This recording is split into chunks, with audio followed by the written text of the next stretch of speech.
Welcome to where time falls quiet. Before the Great Flood, ancient memory of the first catastrophe. What if the story of civilization didn't begin where we thought it did? What if every origin we've been taught is actually a restart, a desperate attempt to rebuild something that already existed once before? Imagine opening the oldest book of Kings and finding not the birth of humanity, but a continuation. The Sumerian King List, pressed into clay 4,000 years ago, doesn't start with the invention of writing or the first plough. It starts with a line that should make every historian pause. After the kingship descended from heaven. Not created, not discovered, descended. As if someone, somewhere, already knew what kingship was before the first brick was laid in Uruk. The clay doesn't lie, it remembers. And what it remembers is unsettling. The conventional narrative of human history follows a clean, almost comforting arc. Hunter-gatherers settled into farmers around 10,000 years ago. Villages became towns, towns became cities. Writing appeared in Mesopotamia around 3200 BC, and with it, history began. But this timeline assumes something fundamental, that everything before was blank, that our ancestors started from zero with no blueprint, no inherited knowledge, no memory of what came before. The King List, however, refuses this simplicity. It opens not with primitive chiefs learning to organize labor, but with kings who ruled for impossibly long reigns, tens of thousands of years, in cities whose names echo through myth, but whose ruins have never been found. And then, abruptly, the text shifts. A single sentence divides the entire chronology into two worlds. Then the flood swept over. After that line, the reigns become shorter. The cities become real. History, as we recognize it, begins. But the text itself insists that something came before. This is not the story of the Great Flood, the one carried into Genesis and retold in 100 cultures. This is something older, something that the Great Flood may have been copying. The King List doesn't describe the flood as the punishment of gods or the rebirth of humanity. It describes it as a bureaucratic interruption, a change of administration. The language is clinical, almost indifferent. Kingship was in one city, then the flood happened, and afterward, kingship resumed in another. There is no moral drama here, no arc bending toward divine justice. There is only the fact. The world ended, and then it started again. But if it started again, that means it had already been running. The flood wasn't the origin, it was the reset button. And if there was one reset, how many others were there before the scribes stopped counting? The deeper we dig, the more this pattern repeats. Excavations at Ur, Uruk, Kish, and Shurupak have uncovered layers of water-deposited sediment separating older occupation strata from newer ones. These are not metaphorical floods. They are stratigraphic facts. Archaeologist Leonard Woolley, working in the ruins of Ur in the 1920s, discovered a layer of clean clay nearly 3 meters thick, sandwiched between two levels of civilization. Below the clay, pottery, tools, signs of habitation. Above it, a different pottery style, different tools, as if an entirely new group had moved in after the waters receded. Woolley called it evidence of the biblical flood, but his dating didn't match the Genesis timeline. It was older, much older, and it wasn't alone. Similar flood layers have been found across Mesopotamia, but they don't align. The floods didn't happen at the same time. Some cities drowned while others stayed dry. Some were rebuilt immediately. Others were abandoned for centuries. There wasn't one great flood. There were many. And yet, the memory of them collapsed into a single story, a single cataclysm that every subsequent generation used as a reference point for their own disasters.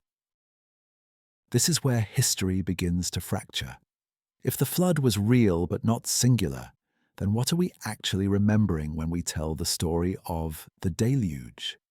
Are we describing a specific event, or are we recycling a narrative template, a script that gets reactivated every time the rivers rise too high or the rains don't stop?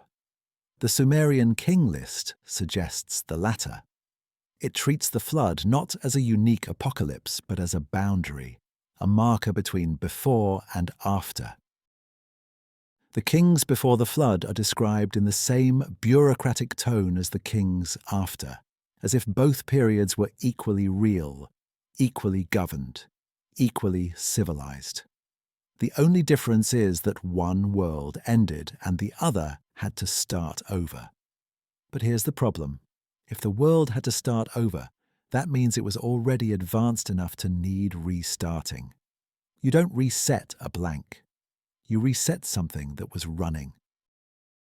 The implications stretch backward into a darkness we've refused to map. If Sumeria inherited its system of governance, its mathematics, its cosmology from a predecessor culture lost beneath the floodwaters, then the entire foundation of our historical timeline is built on ruins we haven't acknowledged. The first cities weren't laboratories of invention, they were restoration projects. The first kings weren't pioneers, they were curators of a broken archive. And the first flood, the one that erased whatever came before Sumeria, wasn't the great flood we mythologize. It was something earlier, something so devastating that it survived only as a whisper in the clay, a bureaucratic footnote in a list of kings who claimed they were continuing a legacy, not starting one. The question isn't whether the flood happened. The question is, which flood are we talking about? And how many times has this cycle repeated before the memory itself was washed away? Every civilization believes it is the first, that its temples are original, its laws invented from scratch. But the deeper we excavate, the more we find evidence of inheritance, not innovation. The Sumerians didn't invent writing. They perfected a system that already existed in proto-cuneiform form, used for accounting and astronomy. They didn't invent the wheel, they mass-produced it. They didn't invent kingship, they formalized it into dynastic lines that stretched back, according to their own records, to a time before the waters came. And if they were copying something, then who were they copying from? Who were the kings before the flood, and what did their world look like before it drowned? The silence is deafening, but the clay is still warm in the palm. It remembers, and if we listen carefully, we can hear what it's trying to tell us. The story didn't start where we think. It started earlier, and it's happened more than once. Imagine for a moment that you are not a modern observer but a temple scribe in ancient Sumer. The room around you is dim, lit by oil lamps that hiss softly, the air thick with the smell of clay and heated wax. Your task is not to compose poetry or prayers, but to update a list, a registry of kings and cities that must be correct, because the order of the world depends on it. Before you lies a wet tablet, still malleable, and a stylus that will press the future of memory into permanence. This is not art, this is administration. And yet, what you are about to write carries an echo of something so old that even you do not fully understand it. The Sumerian King List reads, at first glance, like a dry bureaucratic document. It catalogues cities, kings, and regnal years in the same tone used for recording grain rations or temple inventories. Each line is formulaic, a city name, a ruler, and a reign measured in numbers so vast they feel almost abstract. Some kings are said to have reigned for 20 yoke of years, or for tens of thousands of years, spans that make no biological or political sense. It is tempting to dismiss these figures as myth, exaggeration, or symbolic numerology. But the style is wrong for myth. There is no flourish, no epic ornamentation. The prose is clipped, repetitive, almost accountancy in its rhythm. This is the vocabulary of bureaucracy, not legend. That is what makes the anomaly so powerful. In a document that treats time as a column of numbers to be managed, there is a line that functions like a fault in the bedrock of history. Then the flood swept over. No elaboration, no dramatic description of rising waters or panicked crowds, just a statement of transition, as if the flood were an administrative event, a line drawn through a ledger. Before this point, kingship is described as having descended from heaven to a sequence of cities that today are more mythical than material. After the flood, kingship descends again, this time into cities whose ruins archaeologists can touch, whose bricks still bear fingerprints. The flood in this text does not begin the story. It interrupts it, like a disaster report buried in a stack of routine documents. If you read the King List as a piece of literature, you miss its unsettling core. It is better understood as a legal file, a justification of legitimacy. The scribes who compiled it were not writing for entertainment, they were constructing a chain of authority. By linking their current rulers to a list of kings stretching back before the flood, they were asserting continuity across catastrophe. Kingship, they are saying, did not arise from human invention after chaos. It is an office, an institution that survives even when entire cities are erased. The flood is acknowledged, but it does not sever the line. It is a bureaucratic disaster, not a theological one, a reset of infrastructure, not of sovereignty. Here is where the language becomes almost chilling. When the text speaks of those impossible rains before the flood, it does so with the same neutral tone as a warehouse inventory. It does not call the pre-flood kings gods, though later myths will. It does not say they were legends, though later readers will assume it. It simply notes them as factual entries: city, king, length of reign. The numbers might be exaggerated, or they might encode something else, perhaps cycles of time, astronomical patterns, or sexagesimal units that we are misreading as solar years.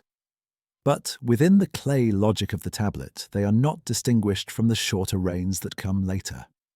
The world before the flood is treated as equally real, equally measurable, equally bound by administration. This is the bureaucratic echo of a lost world. When a civilization tries to remember something beyond its own horizon of experience, it does not always use mythic poetry. Sometimes it uses lists. Think of modern archives, of census records, of spreadsheets that outlive the people who created them. The King List is that kind of artifact. It is a spreadsheet scratched into earth. And somewhere inside its repetitive lines is a trauma so great that the scribes formalized it as a single pivot point. Before the flood, after the flood. The emotional weight is hidden in the silence between phrases. Nothing in the wording says, "We almost lost everything," but the structure does. If you close your eyes, you can almost feel the rhythm of the work. The scribe recites cities and kings from an older master copy, an inventory stele of time itself. Each new version updates the chain, sometimes adding local dynasties, sometimes merging traditions from different city-states into a unified history. The pre-flood period is not described from personal memory, of course. It comes from an archive within the archive, from an older layer of tradition that the scribes treat as unquestionable. They do not argue with it. They do not revise it. They simply copy it forward like a formula they have been told never to alter. The result is that the memory of an earlier world becomes embedded in a text, whose primary function is legal continuity. This is why the tone matters so much. If the pre-flood kings had been described with overt religious language, modern readers might place them safely in the category of myth, alongside sky gods and monsters. But they are treated more like office holders. This has led some researchers to propose that the enormous regnal numbers represent something like dynastic cycles or coded astronomical periods. In a sexagesimal system where 60 is the base rather than 10, large composite numbers can encode sophisticated information about cycles of precession, synodic periods of planets, or long-term calendars. The King List might therefore be operating on two levels: a straightforward registry of rulership and a veiled record of cycles that extend far beyond human lifespans. In both cases, the pre-flood period is not fantasy, it is data. Now imagine holding one of these prisms of clay in your hand. It is not large, maybe the size of a modern bottle of wine, inscribed on each face with columns of cuneiform signs, so small and regular, they look almost mechanical. You turn it slowly under the light, reading the names as the ancient scribe once did. You know some of the cities listed. You have walked their ruins, traced the outlines of their walls. Others are ghosts, names without confirmed locations, places that might have been swallowed by rivers changing course or by sediment burying older strata.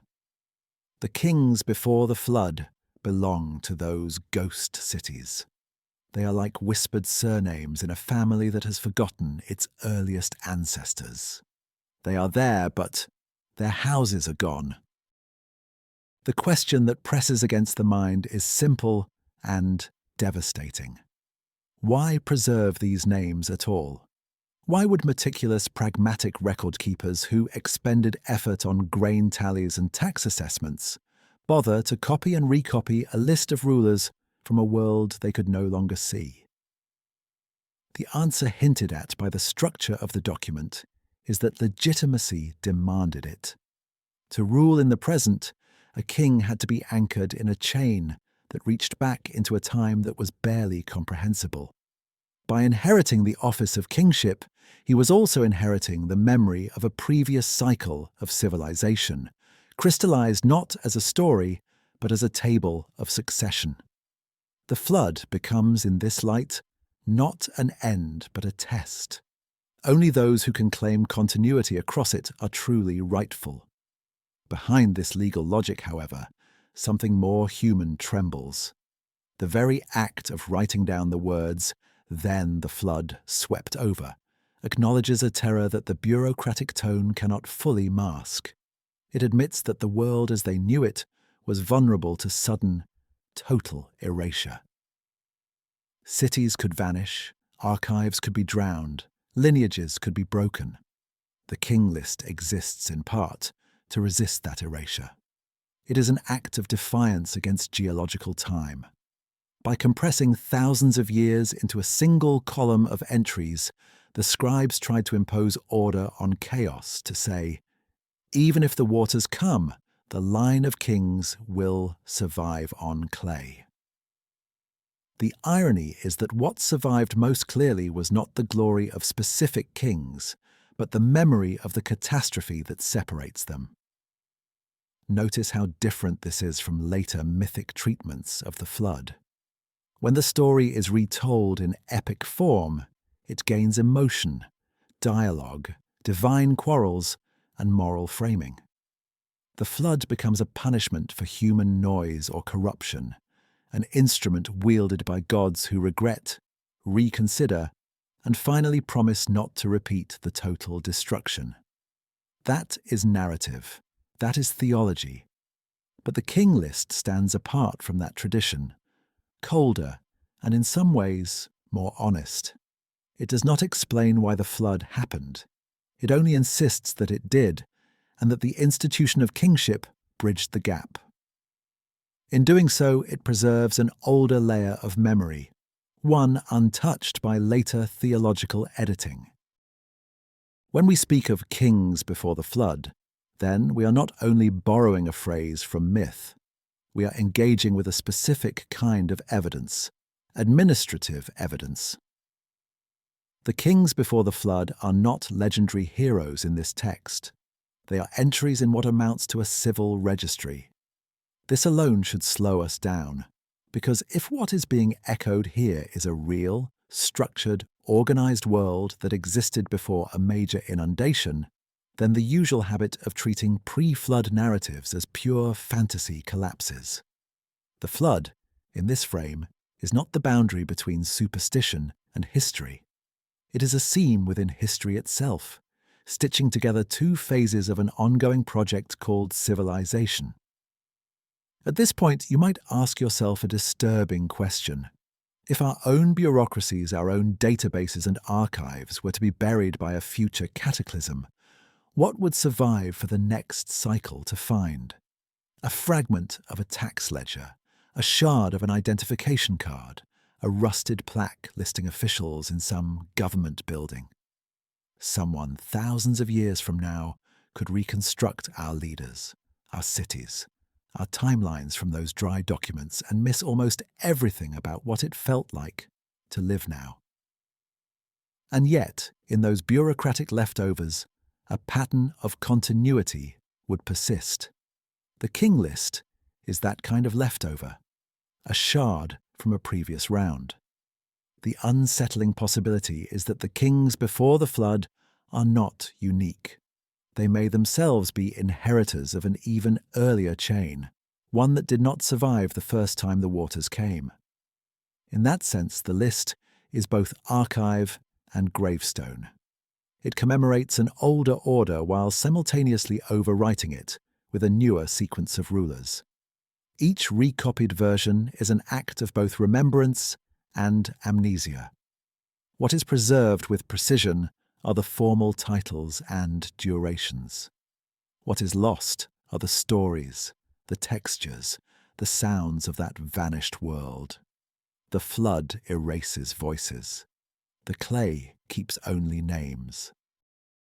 So when archaeologists millennia later brush dust from these tablets and catalogue them in modern museums, they are reenacting an old ritual. They are recovering a bureaucracy that tried to remember through numbers and lists. They debate whether the long rains are literal or symbolic, whether the pre-flood cities can be mapped onto real geography. They argue over chronology, over translation, over context. But beneath the academic questions lies a more intimate one, aimed directly at you. If you were that scribe, pressing a stylus into wet clay, what would you choose to save from your world, knowing that water can rise higher than any wall? Would you write poetry, or would you write lists? The Sumerian scribes chose lists. In doing so, they encoded a worldview in which power is something that can be handed down across disaster, an office that predates and outlasts individual civilizations. Kingship descends from heaven, survives the flood, and descends again. The world might drown, but the template of rulership remains. That is the bureaucratic echo we are hearing, not just the memory of kings, but the memory of a system restarted after erasure. And once you see that pattern, another, darker possibility emerges. If the flood can reset a civilization while leaving its institutional skeleton intact, then the so-called Great Flood, remembered in later myth, might itself be a recycled script, a retelling of an even earlier reset, the first flood whose details have dissolved, leaving behind only the structure of succession. Hold that thought like a fragment of clay in your hand. A neutral, repetitive list of names is suddenly recast as an emergency transmission from a world that knew, firsthand, that everything solid could be swept away. The King List does not shout its warning. It mutters it in the language of bureaucracy, hiding terror inside routine. Kings before the flood, kings after the flood, the same office mirrored on both sides of catastrophe. If the past could be organized that way once, it could be organized that way again after some future inundation washes across our own archives. The clay does not comfort, it only records. And in its quiet, it whispers a single, disquieting suggestion. We are not the first to file our history between disasters. There is a peculiar silence that descends when you stand at the edge of an archaeological trench and realize that the earth beneath your feet is layered like a book, each stratum a page written in sediment and ash. The deeper you go, the older the story becomes. But sometimes, interrupting the orderly sequence of occupation layers, pottery shards and hearth ash, there appears a band of clay so clean, so uniform, that it can mean only one thing: water.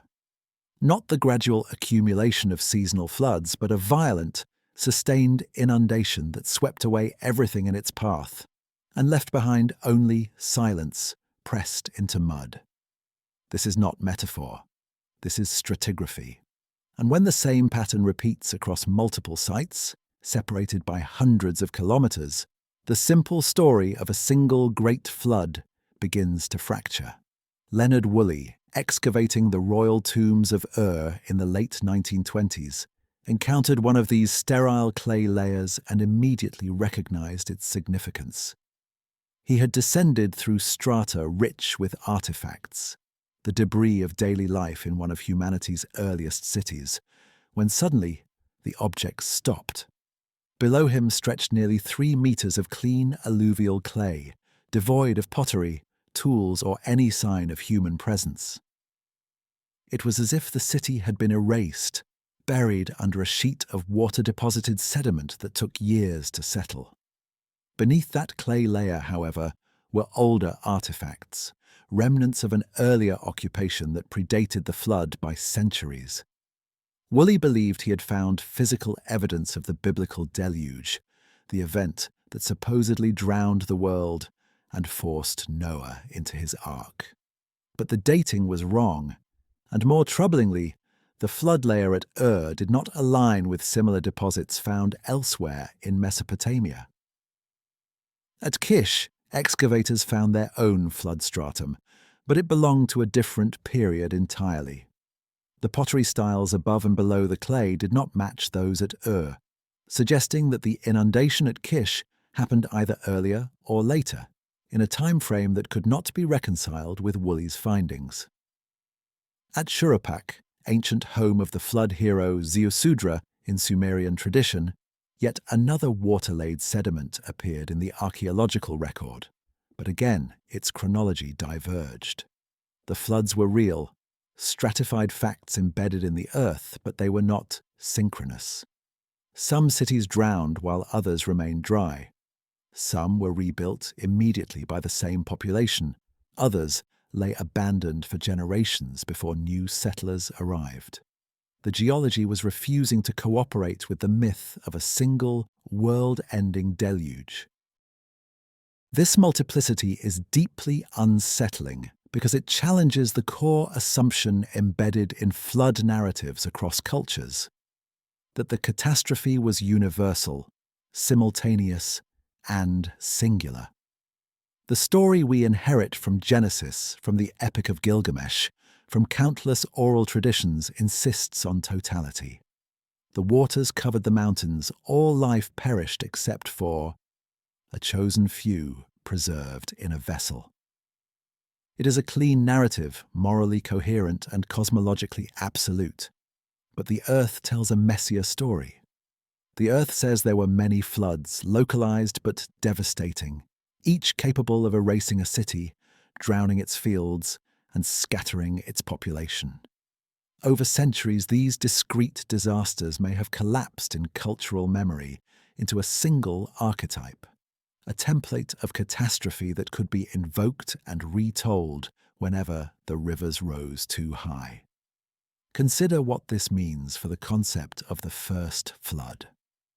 If the Mesopotamian plain experienced multiple catastrophic inundations over millennia, then the earliest of these events, the one that occurred before written records began, would exist only as a geological trace and a narrative echo. It would not have a name, no epic poem to commemorate it, no ark builder whose lineage could be traced. It would survive only as the prototype, the original script upon which later floods were modelled. Each subsequent inundation would reactivate the memory of the first, layering new details onto an old framework until the specific historical events became indistinguishable from the mythic template. The Great Flood remembered in later texts might therefore be a composite, a synthesis of many disasters compressed into one cosmic reset.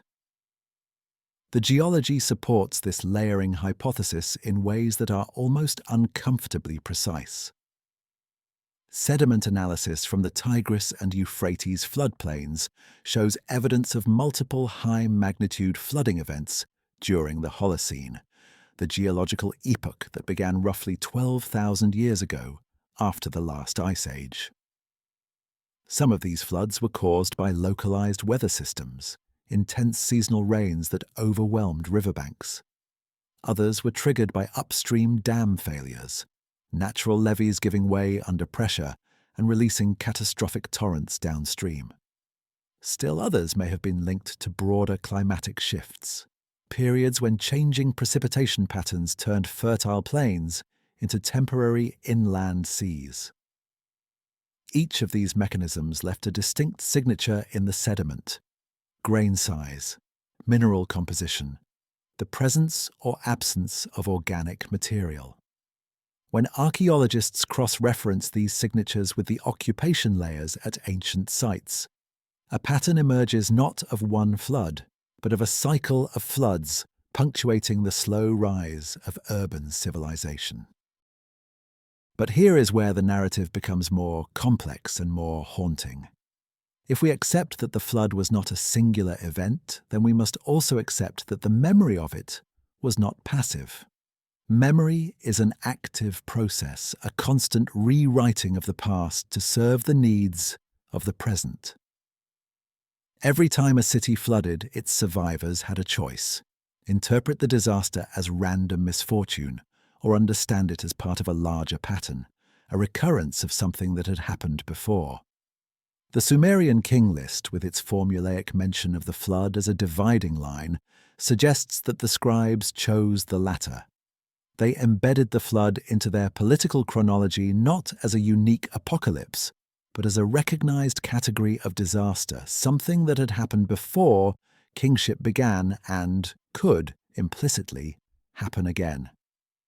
This recursive quality, this sense that the flood is both historical and repeatable, gives the narrative its peculiar power. It is not simply a story about water rising, it is a story about the fragility of continuity. The strata of clay are reminders that civilization is always provisional, always vulnerable to forces beyond human control. The archaeological record shows cities rebuilt on top of their own ruins, new walls erected over drowned foundations, new temples constructed with bricks salvaged from the waterlogged remains of older shrines. This is not resilience in the modern sense of bouncing back unchanged. This is survival through repetition, through the dogged insistence that even after erasure, the project of civilization must resume. Now imagine descending into one of these excavation trenches yourself. The walls of the pit are stepped, each level marked with string and labelled with dates derived from radiocarbon analysis and ceramic typology. You can see the sequence clearly: a layer of ash from a burned building, then a thin band of wind-blown sand, then pottery fragments embedded in dark organic soil, and then, abruptly, the clay. It is pale grey, almost luminous in the afternoon sun, and it feels different when you touch it. The grains are finer, more uniform, sorted by water rather than wind. There are no pebbles, no coarse inclusions, just the patient settling of suspended particles over months or years of submersion. You scrape a sample into a plastic bag for later analysis, but you already know what it will show. This is flood sediment, laid down when the city was underwater. Below the clay, the excavation continues into older strata. Here, the artifacts change subtly. The pottery is handmade rather than wheel-thrown, the design simpler, the settlement pattern less dense. This is the world before the flood, not as myth, but as material fact. People lived here, built homes, raised children, stored grain in ceramic jars, and then the water came. When it receded, some returned and rebuilt. Others did not. The city that rose from the clay was not identical to the one that drowned. It carried forward some traditions, discarded others, and perhaps imported new ideas from refugees who had fled the disaster and brought with them memories of how things used to be done elsewhere. The flood, in this reading, was not just a destroyer, it was also a mixer, a force that broke apart isolated communities and recombined them into new configurations.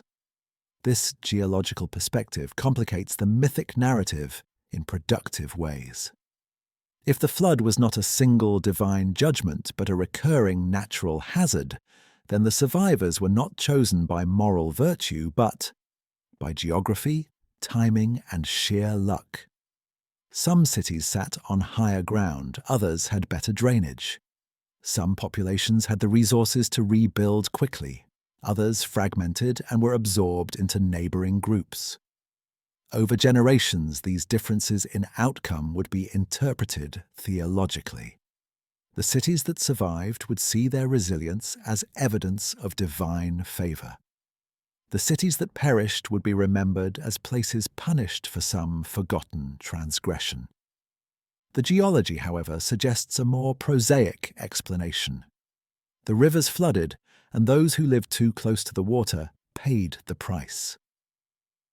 Yet even as geology insists on multiplicity and contingency, it also confirms the traumatic reality of the events themselves.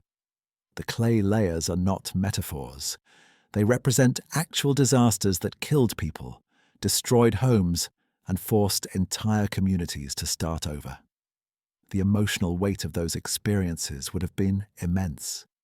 Imagine the terror of watching floodwaters rise day after day, swallowing streets, collapsing walls, drowning livestock.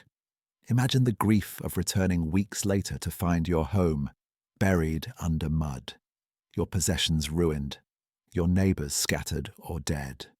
Those memories would not fade quickly. They would be told and retold, passed from generation to generation, growing in the telling until they took on mythic dimensions. The specific details would blur, the local geography would generalize, but the core experience, the existential shock of total inundation, would remain. This is how a single type of disaster can generate multiple layers of narrative. The first flood, the oldest event still dimly remembered, becomes the template. Subsequent floods are understood through that template, described in similar language, assigned similar meanings. Eventually, the memory of the first flood and the memory of the most recent flood merge into a composite story that claims to describe all floods and no flood in particular. The King List reflects this process. It does not specify which flood it is referring to when it says, "Then the flood swept over." It simply acknowledges that such an event occurred, dividing history into before and after. The clay in the ground says the same thing, but in a language stripped of theology.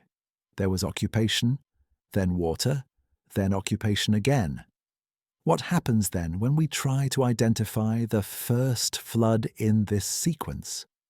We are forced to reckon with the limits of both archaeology and memory. The oldest flood layer we can detect in the stratigraphic record is not necessarily the first flood that mattered culturally.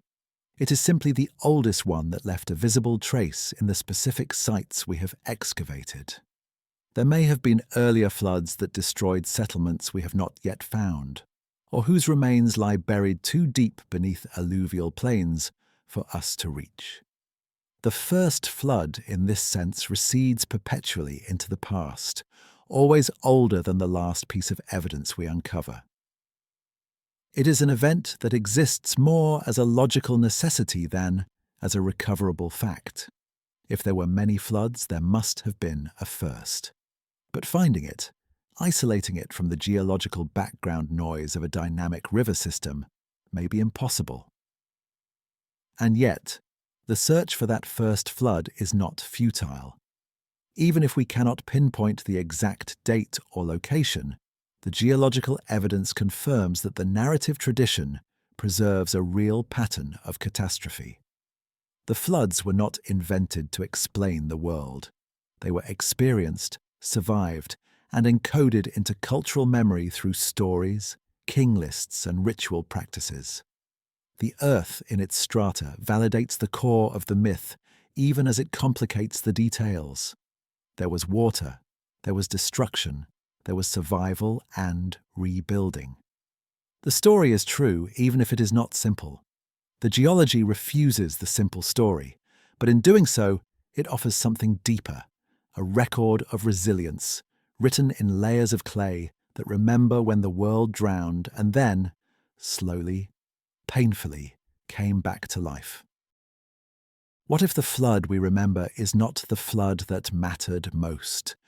What if the stories we inherited, the arks and the ravens and the dove returning with an olive branch, are all echoes of something older, something so devastating that it could only survive as a shape in the memory, not as a detailed account?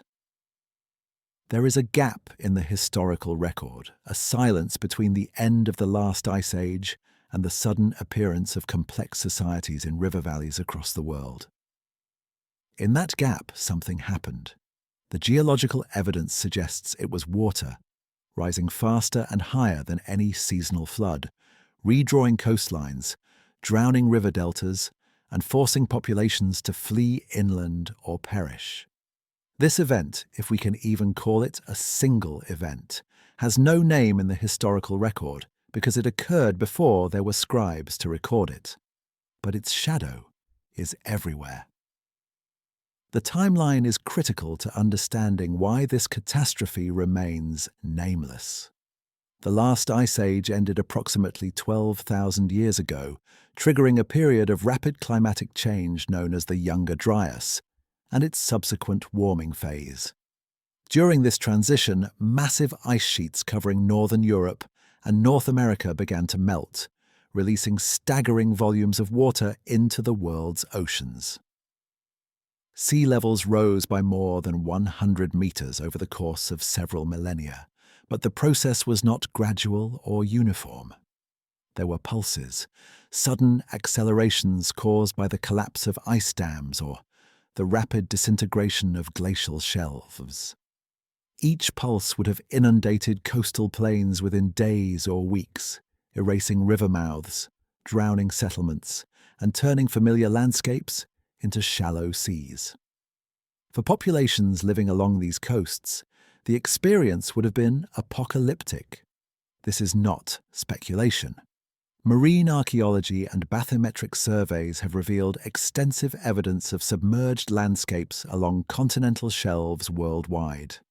Off the coast of India, sonar imaging has detected what appear to be geometric structures beneath the Gulf of Khambhat, submerged at depths that suggest they were drowned when sea levels rose after the Ice Age. Similar features have been mapped off the coasts of Japan, the Mediterranean, and the North Sea, where an entire landmass known as Doggerland once connected Britain to continental Europe before being swallowed by rising waters. These were not barren wastelands. They were prime real estate, flat coastal plains with access to both marine and terrestrial resources, ideal for settlement. When they drowned, they took with them any communities that had established themselves there during the Ice Age. The human cost of this inundation is incalculable because we have no direct records from the people who experienced it. Writing had not yet been invented. The populations affected were pre-literate, relying on oral tradition to preserve their histories. But oral tradition is fragile across millennia. Details erode, timelines collapse, and specific events merge into generalized archetypes. What survives is not the memory of a particular flood in a particular year, but the template of catastrophic inundation itself. Water rising without warning, the world dissolving into chaos. A small remnant saved by foresight or divine intervention. This is the story that appears with regional variations in Mesopotamia, in the Levant, in India, in Southeast Asia, and even in the Americas. The details differ, but the structure is identical. That structural consistency suggests a common origin, not in a single, localized flood, but in a shared traumatic experience of coastal populations worldwide during the post-glacial sea level rise. The term first flood, then, refers not to a mythological event, but to this geological reality. It is the catastrophe that predates all written flood narratives, the original disaster from which later stories derive their emotional power. When the Sumerians recorded their king list and marked a division at the flood, they were not inventing a convenient mythology. They were transmitting, through the medium of bureaucratic text, a memory that had been passed down orally for thousands of years. The memory had degraded, certainly. The specific details of when and where the waters rose had been lost. But the core experience remained. There was a world before the flood, and it was different from the world after. The flood was not the beginning of history. It was the interruption of a history that was already underway. Consider the implications for the development of civilization. If coastal plains were the cradle of early human settlement during the Ice Age, then the drowning of those plains would have forced a migration inland, up river valleys to higher ground. The great river civilizations of Mesopotamia, Egypt, the Indus Valley, and the Yellow River all emerge in the archaeological record relatively suddenly, already possessing sophisticated technologies, irrigation, urban planning, writing, centralized governance. The traditional explanation is that these innovations were invented independently in response to the challenges of managing river-based agriculture. But what if they were not inventions at all? What if they were restorations, the reconstruction of social and technical systems that had existed on the drowned coasts, but had to be rebuilt in new environments? This possibility gains weight when we examine the distribution of flood myths globally. They are not random. They cluster most densely in regions that were coastal during the Ice Age and are now either submerged or significantly inland due to sea level rise. The Black Sea, for instance, was once a freshwater lake surrounded by fertile plains. Around 7,600 years ago, rising Mediterranean waters breached the Bosporus Strait and flooded the basin catastrophically, turning it into the saltwater sea we know today. Geological evidence for this event is unambiguous. Core samples from the sea floor show a sudden transition from freshwater to marine sediments, and submerged shorelines bear the marks of rapid inundation. Communities living around the lake would have witnessed the flood firsthand, and their descendants carried the memory into Anatolian and Near Eastern traditions. But the Black Sea flood, dramatic as it was, occurred relatively late in the post-glacial period. It is itself an echo of earlier inundations, part of the cascading sequence of water-related disasters that punctuated the end of the Ice Age. The first flood, in the sense we are exploring, predates even the Black Sea event. It belongs to the period between 15,000 and 10,000 years ago, when the largest ice sheets were collapsing and sea levels were rising at rates of up to 4 meters per century in some regions. For comparison, current projections for sea level rise due to climate change estimate increases of roughly 1 meter per century under high emission scenarios. The post-glacial rise was 4 times faster, sustained over millennia, and accompanied by climatic instability that included abrupt shifts in temperature and precipitation. This was a world in flux, where coastlines changed within a single human lifetime. Now try to imagine living through that period, not as an abstract observer, but as a member of a coastal community. Your grandparents tell stories of fishing grounds that no longer exist, swallowed by the sea. Your parents remember islands that have vanished, cliffs that have eroded into the waves.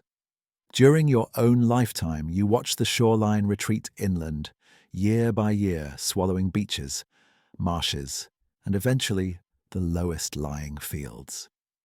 Storms become more violent. Storm surges penetrate farther inland than ever before. Then, one season, the waters do not recede. They keep rising. Freshwater springs turn brackish. Rivers back up as the sea pushes against their mouths. The land becomes waterlogged, crops fail, and the community faces a choice: adapt to an amphibious existence or migrate to higher ground. Most chose migration. The archaeological record shows a clear pattern of settlement shift during this period, with coastal sites abandoned and new inland sites established along river valleys. These migrations were not orderly evacuations. They were desperate movements of displaced populations carrying whatever knowledge and technology they could salvage from their drowned homelands. Some groups succeeded in re-establishing themselves, others fragmented and were absorbed into existing inland communities. The knowledge they carried, practical and symbolic, would have been highly valued by the groups that received them. Techniques for boat building, for navigating by stars, for managing water resources, for organizing labor on a large scale, all of these could have been coastal innovations brought inland by flood refugees and integrated into the emerging river civilizations. This refugee hypothesis offers a compelling explanation for the otherwise puzzling sophistication of early Mesopotamian society. Sumeria does not show a long developmental curve from simple to complex. It appears in the archaeological record already urbanized, already literate, already equipped with advanced mathematics and astronomy. The usual explanation is that we simply have not found the earlier developmental stages, that they lie buried under alluvial sediments or were built with perishable materials that did not survive. But another possibility is that the developmental stages occurred elsewhere, on coastal plains now submerged. And what we are seeing in Sumeria is not the origin, but the continuation, the reconstruction of a social order that was already mature when it was forced to relocate. The first flood in this framework is not a single day of rain or a single catastrophic wave. It is a process, a multi-generational experience of rising waters and forced migration that spanned centuries. It is the slow-motion drowning of an entire world, a world we can barely reconstruct because most of its physical evidence lies beneath 100 meters of seawater on continental shelves we have only begun to map. What survived was not the geography or the artifacts, but the memory, encoded into oral traditions that eventually crystallized into written myths when scribes finally had the tools to record them. By that time, thousands of years had passed. The specific details were gone, but the emotional truth remained. The world once drowned, and a remnant survived to rebuild. This is why the flood narrative is so powerful and so universal. It is not a myth in the sense of a fictional story invented to explain natural phenomena. It is a myth in the deeper sense, a culturally preserved memory of a real trauma, transmitted across generations and adapted to new contexts. Every coastal population that experienced post-glacial sea level rise would have developed some version of this story. As those populations migrated and intermingled, their flood stories would have cross-pollinated, reinforcing each other and creating a shared cultural grammar of catastrophe. By the time writing emerged, the flood was already an archetype, a narrative framework so deeply embedded in collective memory that it could be invoked to make sense of any disaster involving water. The geological evidence for this first flood is scattered and incomplete, but it is growing. Marine geologists are mapping submerged paleo shorelines and identifying sites that were above water during the Ice Age but are now drowned. Sediment cores from ocean floors and coastal lagoons are providing high-resolution records of sea level change, pinpointing periods of rapid rise. Paleoclimate data from ice cores and lake sediments are revealing the climatic instability that accompanied the glacial melt. Slowly, we are reconstructing the environmental context in which the first flood occurred, even if we cannot yet recover the human experience of it directly. The archaeology of the drowned world is just beginning. What we are left with is a catastrophe without a name, a disaster so old and so fundamental that it exists only as a template in our myths and a trace in our geology. It is the flood before the Great Flood, the original inundation that set the pattern for all subsequent retellings. When the Sumerian scribes wrote, "Then the flood swept over," they were reaching back toward this event, groping through the fog of oral tradition to acknowledge something their ancestors had survived but could no longer fully describe. The first flood is the silence before the story, the lost chapter that explains why the story needed to be told at all. And in that silence, if we listen carefully, we can still hear the water rising. Memory is not a recording device. It does not preserve the past with photographic fidelity, storing events in neat chronological files that can be retrieved intact centuries later. Memory is a storyteller, constantly editing, condensing, and reinterpreting events to serve the needs of the present. When a community experiences a catastrophe, the initial memory is sharp and specific. The date, the warning signs, the names of those who perished, the precise sequence of events. But as generations pass, the specifics erode. What remains is the pattern, the narrative structure, the emotional arc of the disaster. And when a similar catastrophe occurs centuries later, the community does not invent a new story from scratch. It reaches for the old template, the familiar script, and rewrites it with new details. This is how myths recycle disasters, layering fresh trauma onto ancient frameworks until the original event becomes indistinguishable from its copies. The flood narrative is perhaps the clearest example of this recycling process. Every major river civilization has experienced catastrophic flooding at some point in its history. The Tigris and Euphrates overflow their banks. The Nile surges beyond its predictable inundation. The Indus shifts its course and drowns entire settlements. The Yellow River, nicknamed China's Sorrow, has changed its path multiple times, each shift accompanied by mass death and displacement. These are historical facts documented in both the geological record and, in later periods, in written accounts. But when these floods are remembered in myth, they do not appear as discrete local events.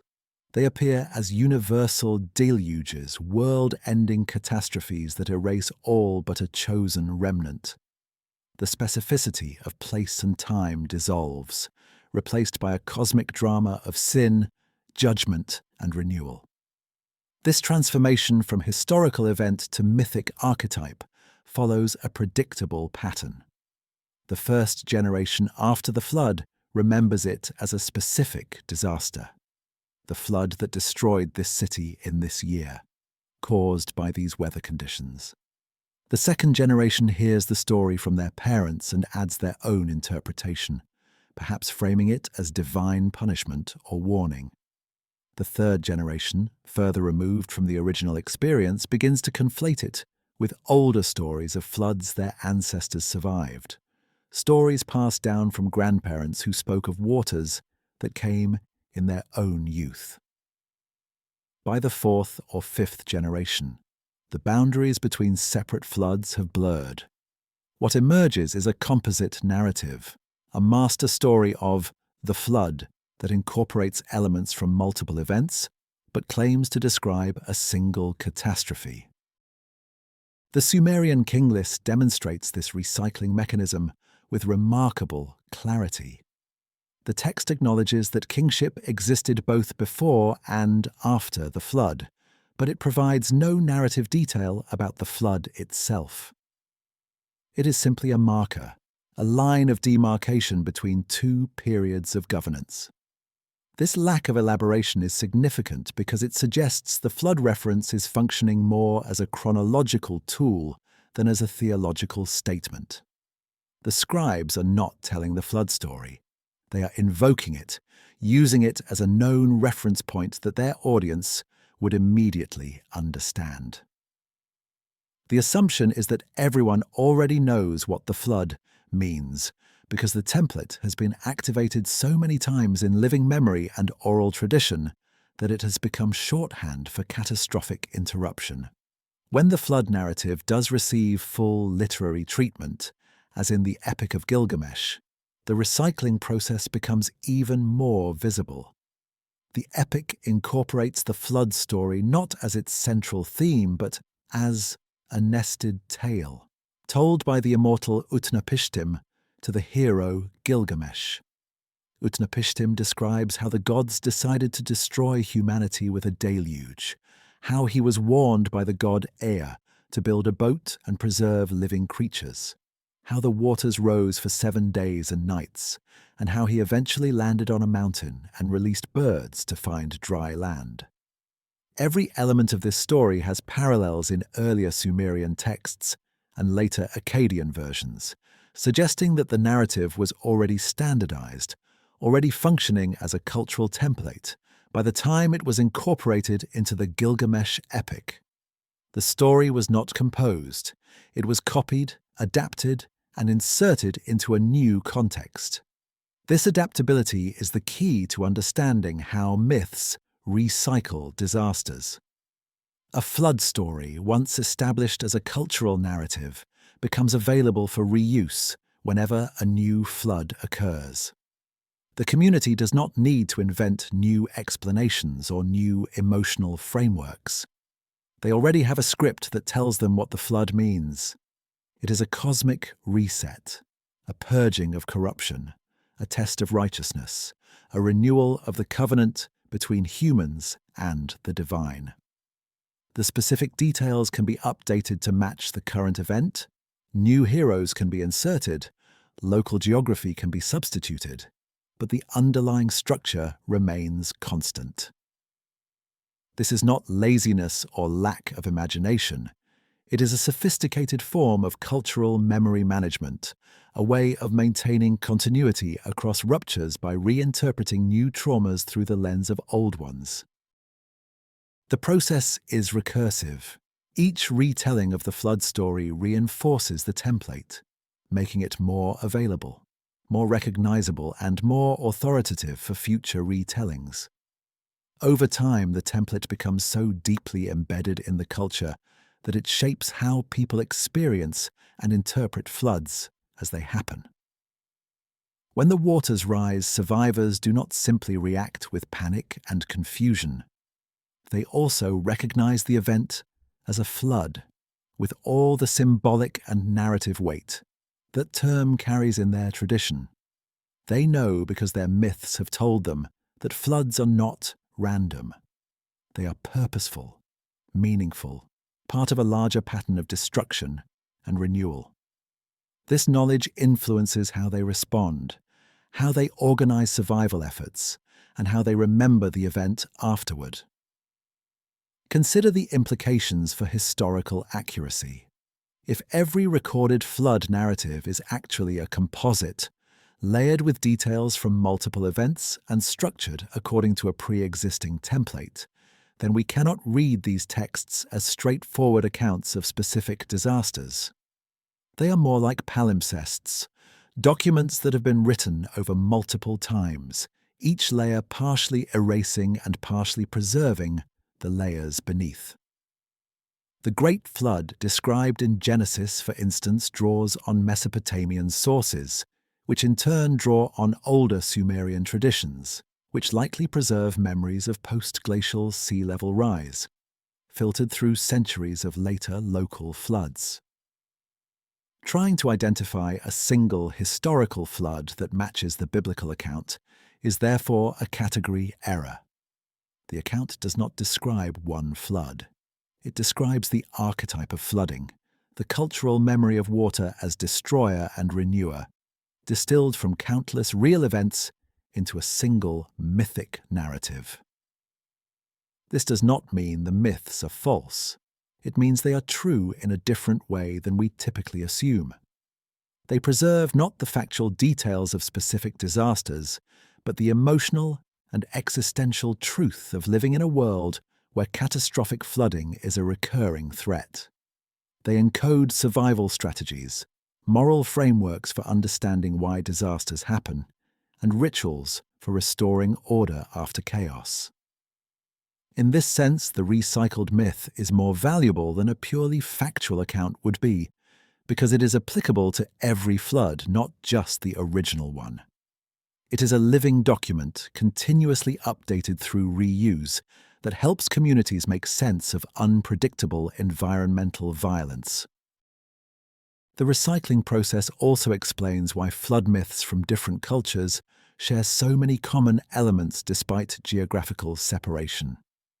If each culture independently experienced post-glacial sea level rise, and if each culture independently developed flood narratives to process that trauma, then the similarities arise not from direct cultural transmission, but from parallel responses to similar environmental pressures. The boat, the mountain, the birds sent out to find land. These are not arbitrary symbols. They are practical solutions to the problem of surviving a flood, and they would occur independently to any population facing inundation. Over time, as these practical solutions were mythologized, they became narrative conventions, standard elements of the flood story template that could be recognized and reproduced across cultures. But there is also evidence of direct cultural transmission of flood stories migrating along trade routes and being adapted by new audiences. The Babylonian version of the flood influenced the Hebrew version, which influenced the Christian and Islamic versions, creating a chain of retellings that stretches across millennia and continents. At each link in the chain, the story was rewritten to fit new theological contexts, new moral concerns, new political agendas. The core structure remained recognizable, but the meaning shifted. For the Sumerians, the flood was a bureaucratic interruption in the continuity of kingship. For the Hebrews, it was divine judgment on human wickedness. For early Christians, it was a prefiguration of baptism and salvation. Same story, different script. This layering of meaning is what makes ancient myths so difficult to interpret and so endlessly fascinating. They are not simple or singular. They are archaeological sites in their own right, stratified texts where each layer of retelling has left its mark. To read them well, we must learn to see through the layers, to distinguish between the original core and the later additions, between the specific historical event and the archetypal pattern it was folded into. This is painstaking work, requiring cross-referencing of multiple versions, attention to linguistic details, and awareness of the cultural contexts in which each version was produced. But the reward is a deeper understanding of how human communities remember and transmit knowledge across time. especially knowledge about disasters that threaten collective survival. The concept of the first flood fits into this framework as the deepest layer, the original event that all subsequent retellings ultimately derive from, even if indirectly. It is the flood that has been rewritten so many times that its original features are almost completely obscured. We can infer its existence from the consistency of the template, from the fact that flood stories appear in cultures with no obvious historical contact, and from the geological evidence of post-glacial inundation. But we cannot reconstruct it in detail. We cannot say exactly when or where it happened, or what the survivors' experience was like, or what they believed about the causes. All we have is the template they left behind, the narrative structure that has been recycled through hundreds of floods across thousands of years. And yet, that template is itself a form of evidence. It tells us that the first flood, whatever its specifics, was traumatic enough to generate a story so powerful that it could be reused indefinitely. It tells us that the survivors felt the need not just to rebuild materially, but to make sense of the disaster, to fit it into a cosmological framework that could accommodate both the horror of destruction and the possibility of renewal. The myth they created was not a denial of reality. It was an engagement with reality, an attempt to find meaning in chaos and to ensure that future generations would be prepared, emotionally and practically, for the next time the waters rose. In recycling the flood story, each generation was not erasing the past. They were keeping it alive, adapting it, and passing it forward. The first flood may be nameless and unreachable, but its echo still shapes how we tell stories about water, about endings, and about the stubborn insistence that even after the world drowns, something must survive to remember. There is something profoundly unsettling about opening a 4,000-year-old clay tablet and finding mathematics that would not be out of place in a modern engineering textbook. The precision is wrong for a civilization supposedly inventing number systems from scratch. The sophistication is too complete, too systematic, as if the scribes were not discovering these principles, but copying them from an earlier source. When archaeologists first deciphered Sumerian mathematical tablets in the early 20th century, they expected to find primitive counting, perhaps basic addition and subtraction, the kind of arithmetic a newly literate society would develop for managing grain stores and livestock. What they found instead was a fully mature sexagesimal system, base 60, capable of expressing fractions, calculating square roots, and solving problems in geometry and astronomy that would not be matched in Europe until the Renaissance. There was no learning curve. The mathematics appeared already refined, already standardized, as if it had been practiced for centuries before anyone thought to write it down. The sexagesimal system itself is an anomaly. Most human cultures, when developing number systems independently, gravitate toward base 10, a natural choice given our 10 fingers. A few cultures have used base 20, counting fingers and toes, or base 5, counting one hand. Base 60 is bizarre. It has no obvious anatomical anchor, no simple physical justification, and yet it is extraordinarily powerful for certain kinds of calculations, particularly those involving time and angles. 60 is divisible by 1, 2, 3, 4, 5, 6, 10, 12, 15, 20, and 30, making it ideal for creating fractions that do not require decimal notation. A circle divided into 360 degrees, each degree into 60 minutes, each minute into 60 seconds. This system allows for clean subdivision and recombination, essential for astronomical observation and calendrical calculation. The Sumerians did not invent this system casually.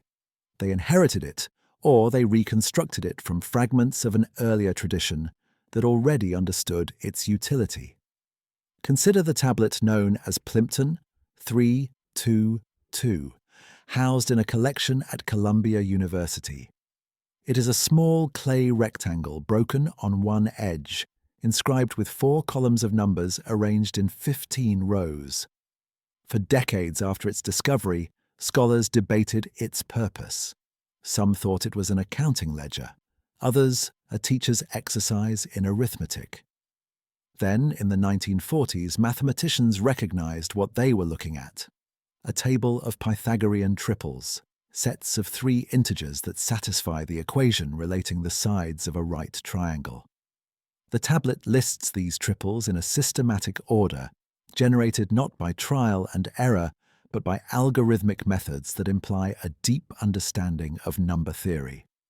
The oldest entry on the tablet dates to approximately 1800 BC, but the mathematical knowledge it displays suggests a tradition that must have been centuries older, refined through repeated application and teaching.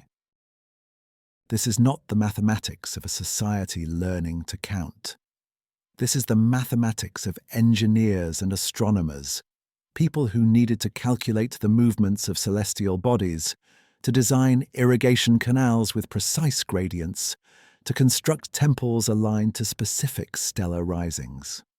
The level of abstraction required to think in terms of general principles rather than specific cases, to develop notation systems that can express complex relationships concisely. This does not emerge overnight.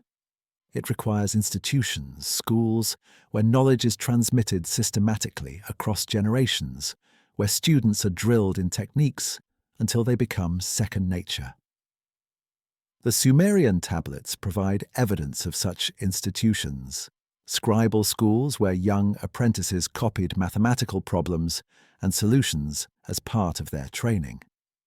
But the problems they were copying presuppose a body of knowledge that someone, somewhere, had already worked out in detail.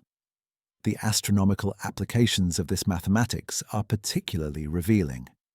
Sumerian and later Babylonian astronomers tracked the movements of the moon, the sun, and the visible planets with extraordinary accuracy, predicting eclipses, calculating synodic periods, and developing models of planetary motion that would not be improved upon until Copernicus and Kepler. This work required sustained, multi-generational observation, because the cycles being tracked unfold over decades or centuries. The precession of the equinoxes, for instance, the slow wobble of Earth's axis that causes the position of the stars to shift gradually over time, completes one full cycle in approximately 25,720 years. To detect precession requires comparing observations separated by centuries, which means the data must be recorded, preserved, and transmitted across many generations. The Babylonians possessed accurate values for precessional rates, which implies they had access to very old observations, far older than their own written records. This raises a troubling question. If the mathematical and astronomical knowledge displayed in the earliest tablets represents the culmination of centuries of prior work, where did that prior work take place? The standard answer is that it occurred in Sumeria itself, in an earlier phase of development that has not survived archaeologically because the records were kept on perishable materials or lie buried beneath later occupation layers. But there is another possibility. The knowledge was developed elsewhere in coastal settlements now submerged and brought inland by refugees fleeing the post-glacial floods. The mathematics, in this view, is not an invention of the River Valley civilizations, but a restoration, an attempt to reconstruct a body of knowledge that had been disrupted by catastrophe. The connection between mathematics and catastrophe is not as abstract as it might seem. Accurate calendars and astronomical predictions are survival tools for agricultural societies. Knowing when to plant, when to expect seasonal floods, when to prepare for droughts, this knowledge can mean the difference between abundance and starvation. A society that has experienced catastrophic flooding would have strong incentives to develop predictive models, to search for patterns in the sky that might warn of future disasters.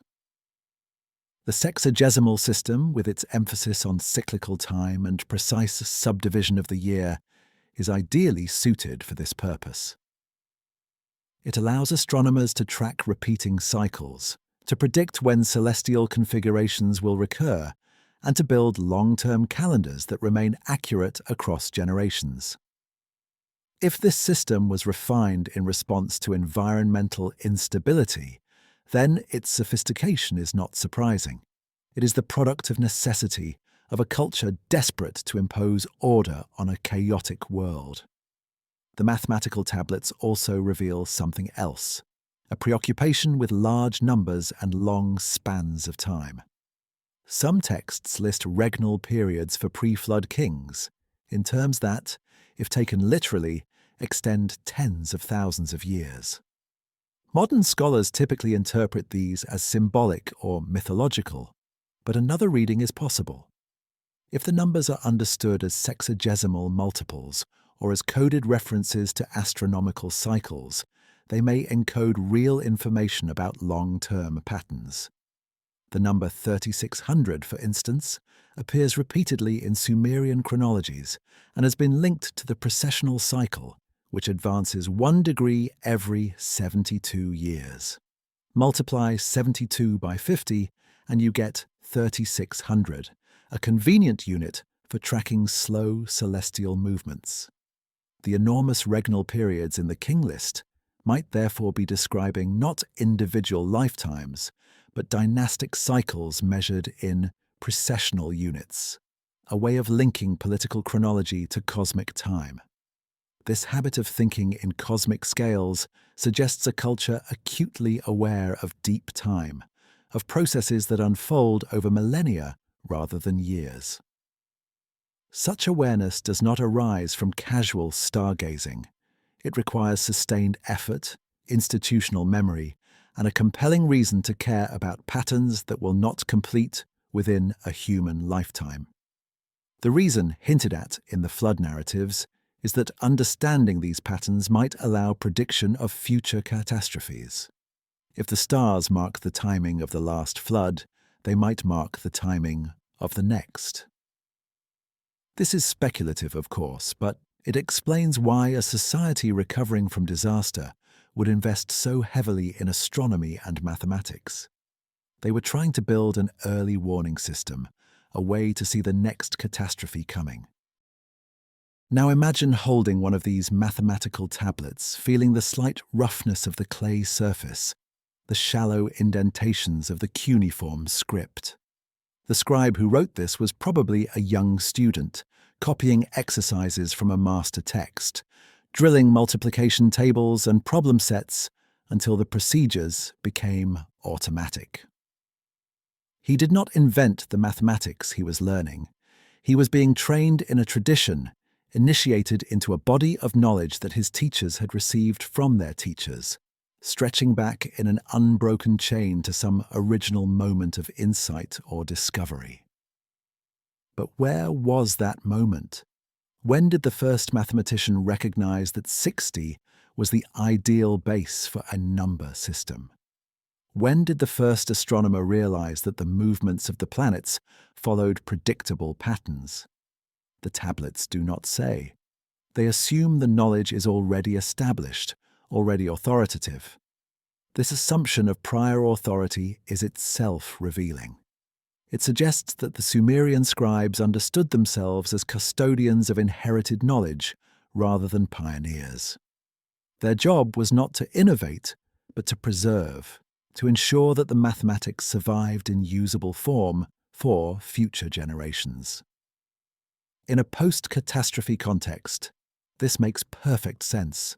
If your civilization has just been disrupted by flooding, if you have lost libraries and archives and the physical infrastructure that supported scholarship, then the priority is not to invent new knowledge, but to save what remains. You focus on the most essential techniques, the core principles that must not be forgotten. and you train students obsessively in those techniques until they are second nature. The mathematical tablets, with their repetitive problem sets and standardized methods, read like emergency archives, condensed and redundant to maximize the chances of survival. The sophistication of Sumerian mathematics is often cited as evidence of their genius, their innovative spirit, their capacity for abstract thought. All of that may be true, but it is also possible that what looks like innovation is actually restoration. The genius lies not in inventing the sexagesimal system, but in recognizing its value, in committing the resources necessary to preserve and transmit it, and in adapting it to the specific needs of a society rebuilding after trauma. This is a different kind of achievement, less glamorous perhaps, but no less significant. It is the achievement of cultural continuity, of refusing to let the flood wash away everything, of insisting that some knowledge is too important to lose. The clay tablets, then, are more than mathematical exercises. They are acts of defiance against erasure. Each carefully inscribed number, each neatly arranged table of multiplication or division, is a statement that the flood did not win, that the knowledge survived the waters and will be passed forward. The sexagesimal system, with its base 60 and its elegant divisibility, is a clock built from mud, a way of measuring time that acknowledges both the cyclical nature of celestial movements and the fragility of human memory. It is a system designed to outlast catastrophe, to remain legible even if the civilization that created it has to start over from ruins. And in that sense, it is not just mathematics. It is hope encoded in numbers, pressed into clay, dried in the sun and buried in the earth where future generations might find it, and remember that once someone knew how to calculate the movements of the sky, even when the ground beneath them had turned to water.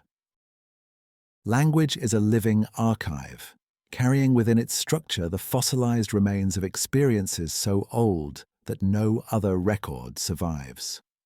When a community experiences a transformative event, that event leaves traces not just in their material culture or their myths, but in their vocabulary, their grammar, their ways of naming the world.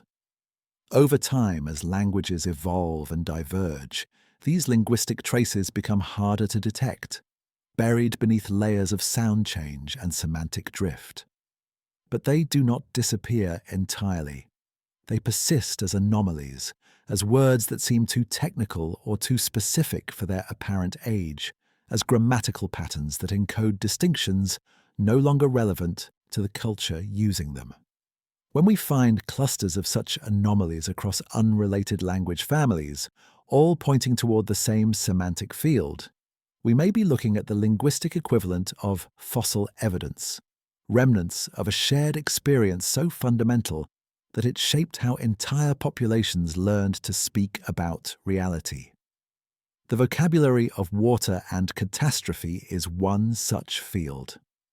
Across ancient Near Eastern languages, there exists a dense network of terms related to flooding, inundation, and cosmic upheaval. Some of these terms are straightforward and utilitarian, words for river, rain, overflow. Others are more abstract and surprisingly technical, describing specific types of water-related disasters. Flash floods versus seasonal inundations, storm surges versus gradual sea level rise.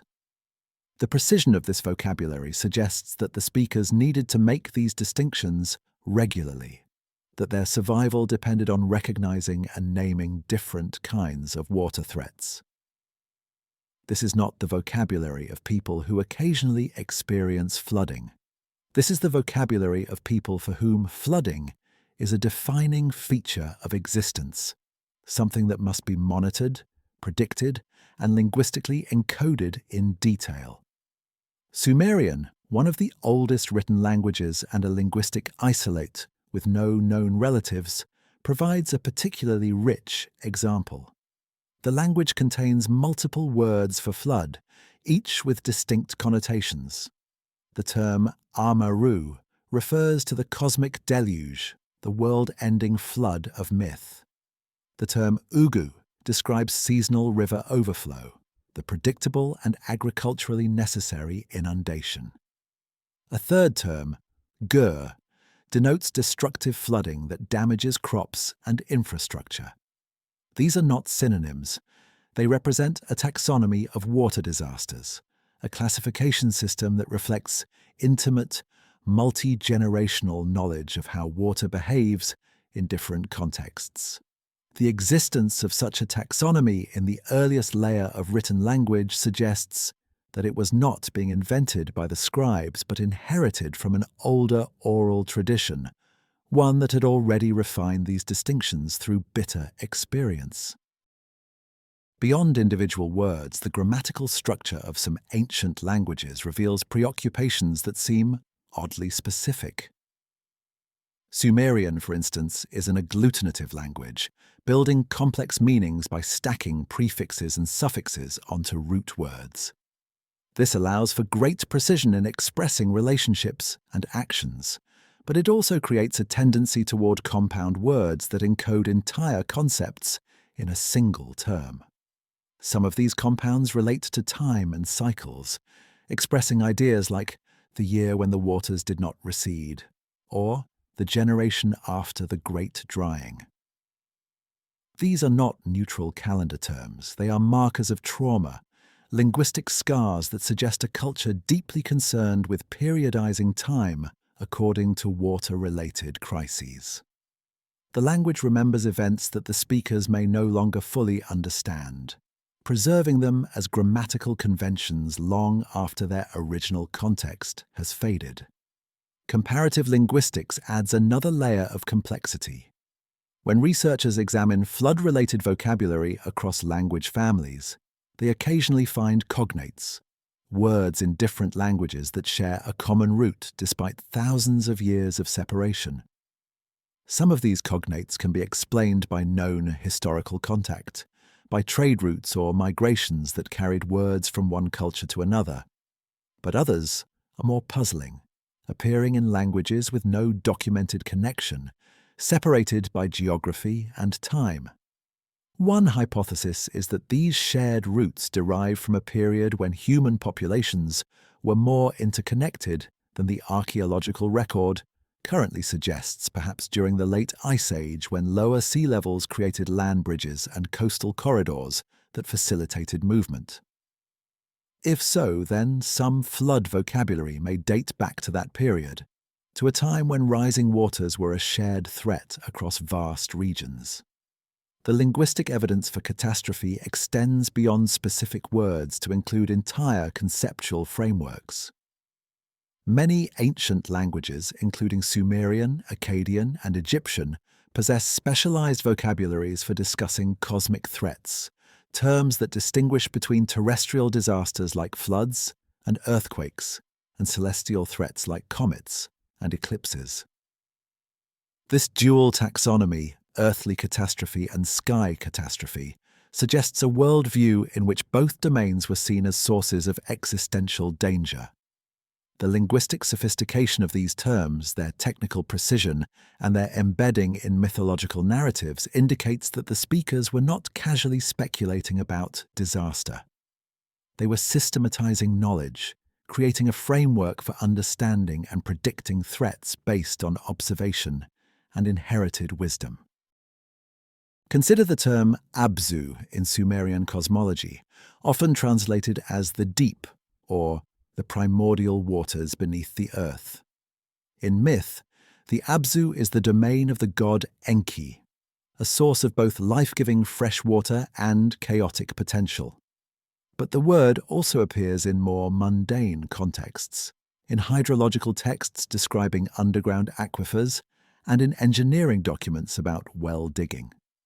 The term thus operates on multiple registers simultaneously: mythological, cosmological, and technical. This layering suggests that the concept of the Abzu emerged from practical experience with groundwater, and was then elaborated into a theological principle. The linguistic fossil here is the connection between the practical and the cosmic, the idea that the waters beneath the earth are both resource and threat, both blessing and danger. This is the vocabulary of a culture that understands water in all its complexity, that has learned through trial and catastrophe to respect its dual nature. Another linguistic pattern worth noting is the tendency in flood narratives to describe water using terms associated with chaos and disorder rather than simple physical movement.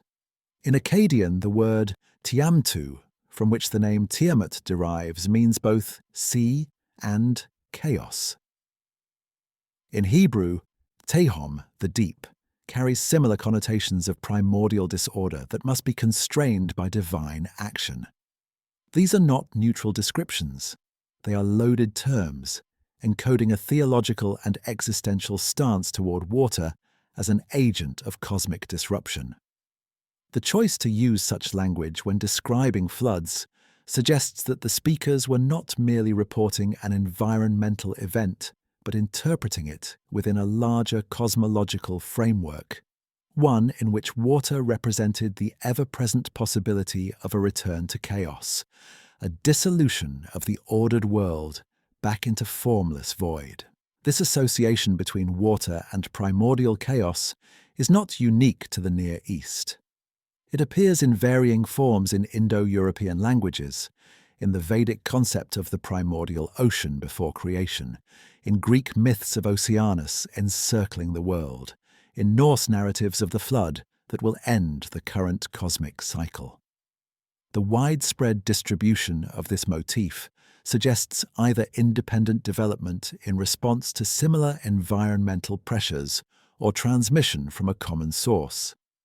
If the latter, then we are looking at linguistic evidence for a very old shared narrative, one that may date back to the post-glacial period when rising seas were reshaping coastlines worldwide.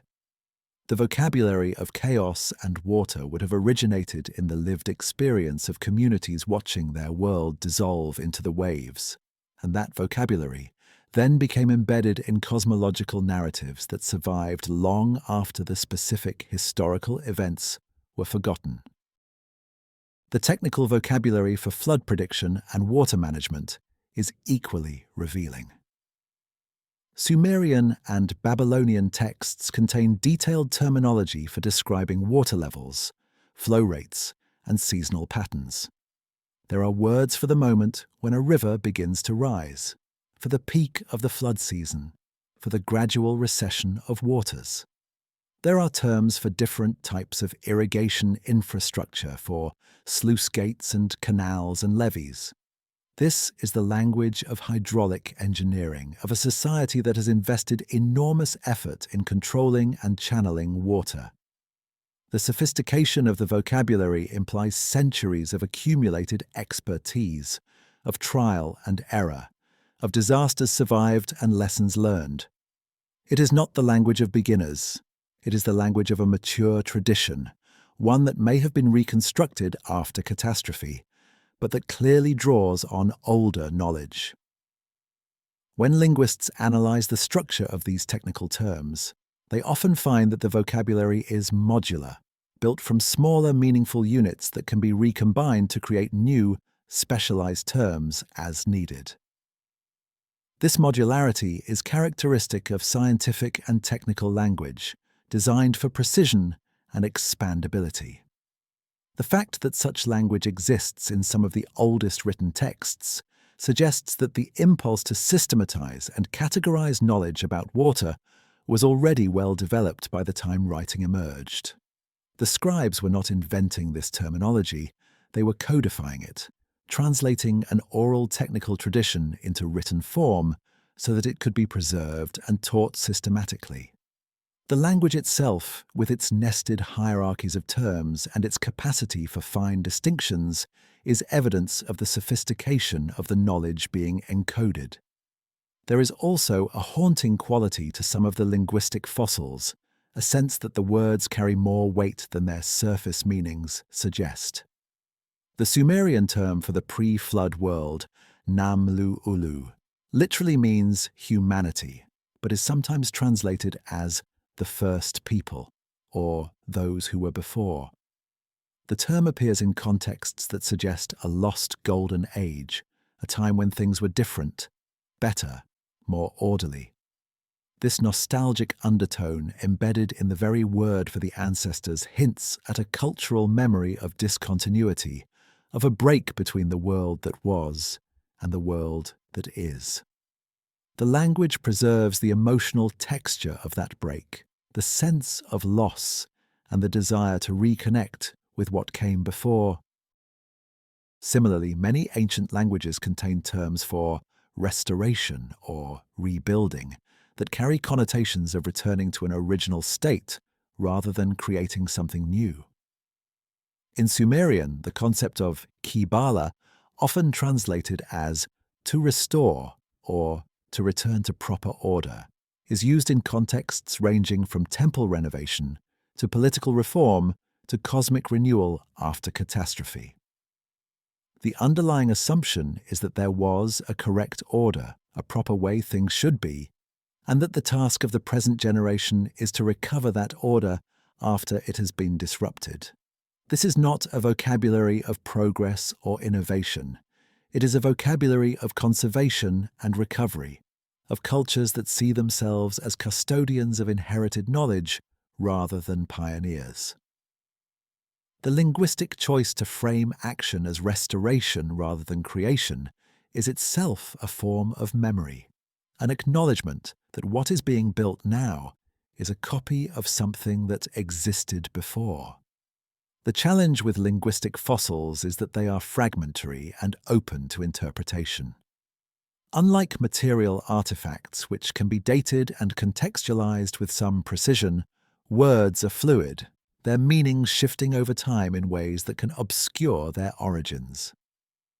A term that seems ancient and technical might be a later scholarly invention, a back formation created by scribes trying to systematize traditional knowledge. Or it might be genuinely old, a survival from an oral tradition stretching back thousands of years before writing. Distinguishing between these possibilities requires careful analysis of usage patterns, cognate relationships, and the broader cultural context in which the words appear. But even with these uncertainties, the linguistic evidence for ancient catastrophe is compelling. The vocabulary exists. The distinctions are real, and the patterns repeated across multiple unrelated languages point toward a shared history of water-related trauma that was profound enough to shape how people learned to speak. If language is an archive, then the vocabulary of floods is one of its oldest and most densely packed sections. The words are there, waiting to be excavated, each one a small fragment of memory pressed into sound. Some are technical, encoding practical knowledge about water management and prediction. Others are cosmological, embedding philosophical and theological interpretations of catastrophe. Together, they form a linguistic landscape shaped by flood, a terrain of meaning where almost every term related to water carries the trace of disaster and survival. When we learn these ancient languages, when we translate their texts and parse their grammars, we are not just recovering information. We are listening to voices that tried to name the unnameable, to capture in words the experience of watching the world drown, and then, somehow, finding the will to describe it, to warn future generations, and to preserve the knowledge that might prevent it from happening again. The words remain fragile and opaque, but still legible if we attend to them carefully. They remember the flood, even if we have forgotten. There is a moment in the study of ancient myths when the pattern becomes impossible to ignore. You are reading a Mesopotamian text about a man who survives a divine flood by building a boat and preserving life. And then you turn to an Indian text and find nearly the same story. Manu warned by a fish, a great deluge, a vessel carrying the seeds of creation. Then you encounter a Hebrew version, then a Greek one, then accounts from indigenous peoples in the Americas describing ancestors who survived world-ending waters.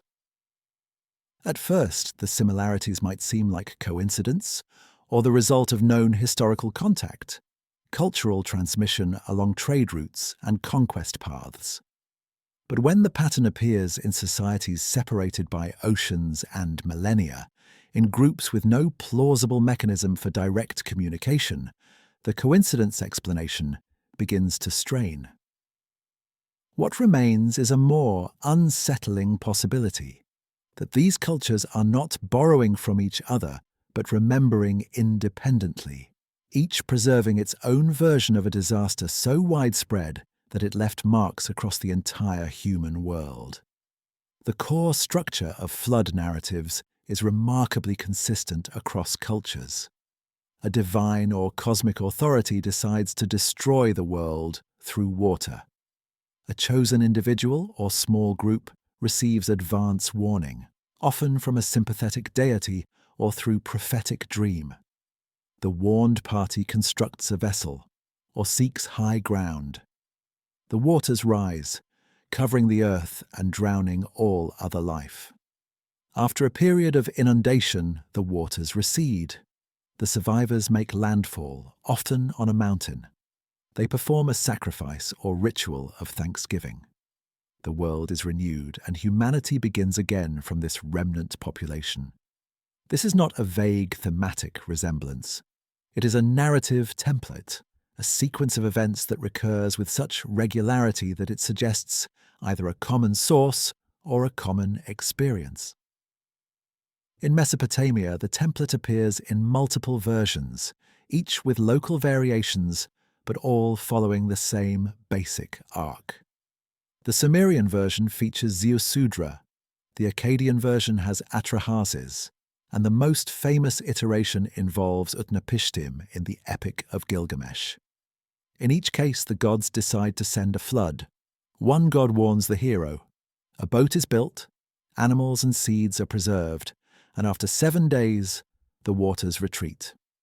The Hebrew Bible, drawing on these Mesopotamian sources, recounts Noah and the Ark, 40 days and nights of rain, the covenant renewed through the rainbow. These Near Eastern versions clearly influenced each other through cultural contact, making them less surprising as a cluster. But when similar narratives appear in regions with no documented connection to Mesopotamia, the pattern becomes more difficult to explain through transmission alone. In India, the Matsya Purana describes Manu, the first man, who is warned of an impending flood by a small fish that grows to enormous size. The fish instructs Manu to build a boat and stock it with seeds and animals. When the deluge comes, the fish tows the boat to safety on a mountain peak. After the waters subside, Manu performs sacrifices and repopulates the earth. The narrative beats are nearly identical to the Mesopotamian versions: divine warning, boat construction, preservation of life, mountain refuge, sacrifice, renewal. The details differ. The fish replaces a god's direct message. The cultural framing is distinctively Hindu, but the underlying structure is the same. This cannot be explained by Mesopotamian influence alone, as the Indian tradition has its own deep roots and distinctive theological context that suggest independent development, or at least independent reworking of a much older template. In Greece, Deucalion and Pyrrha survive a flood sent by Zeus to destroy a corrupt humanity. Warned by Prometheus, they build a chest, float for 9 days, and eventually land on Mount Parnassus.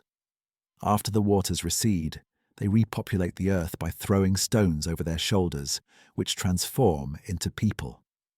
Again, the pattern holds: divine judgment, warning, vessel, survival on high ground, renewal.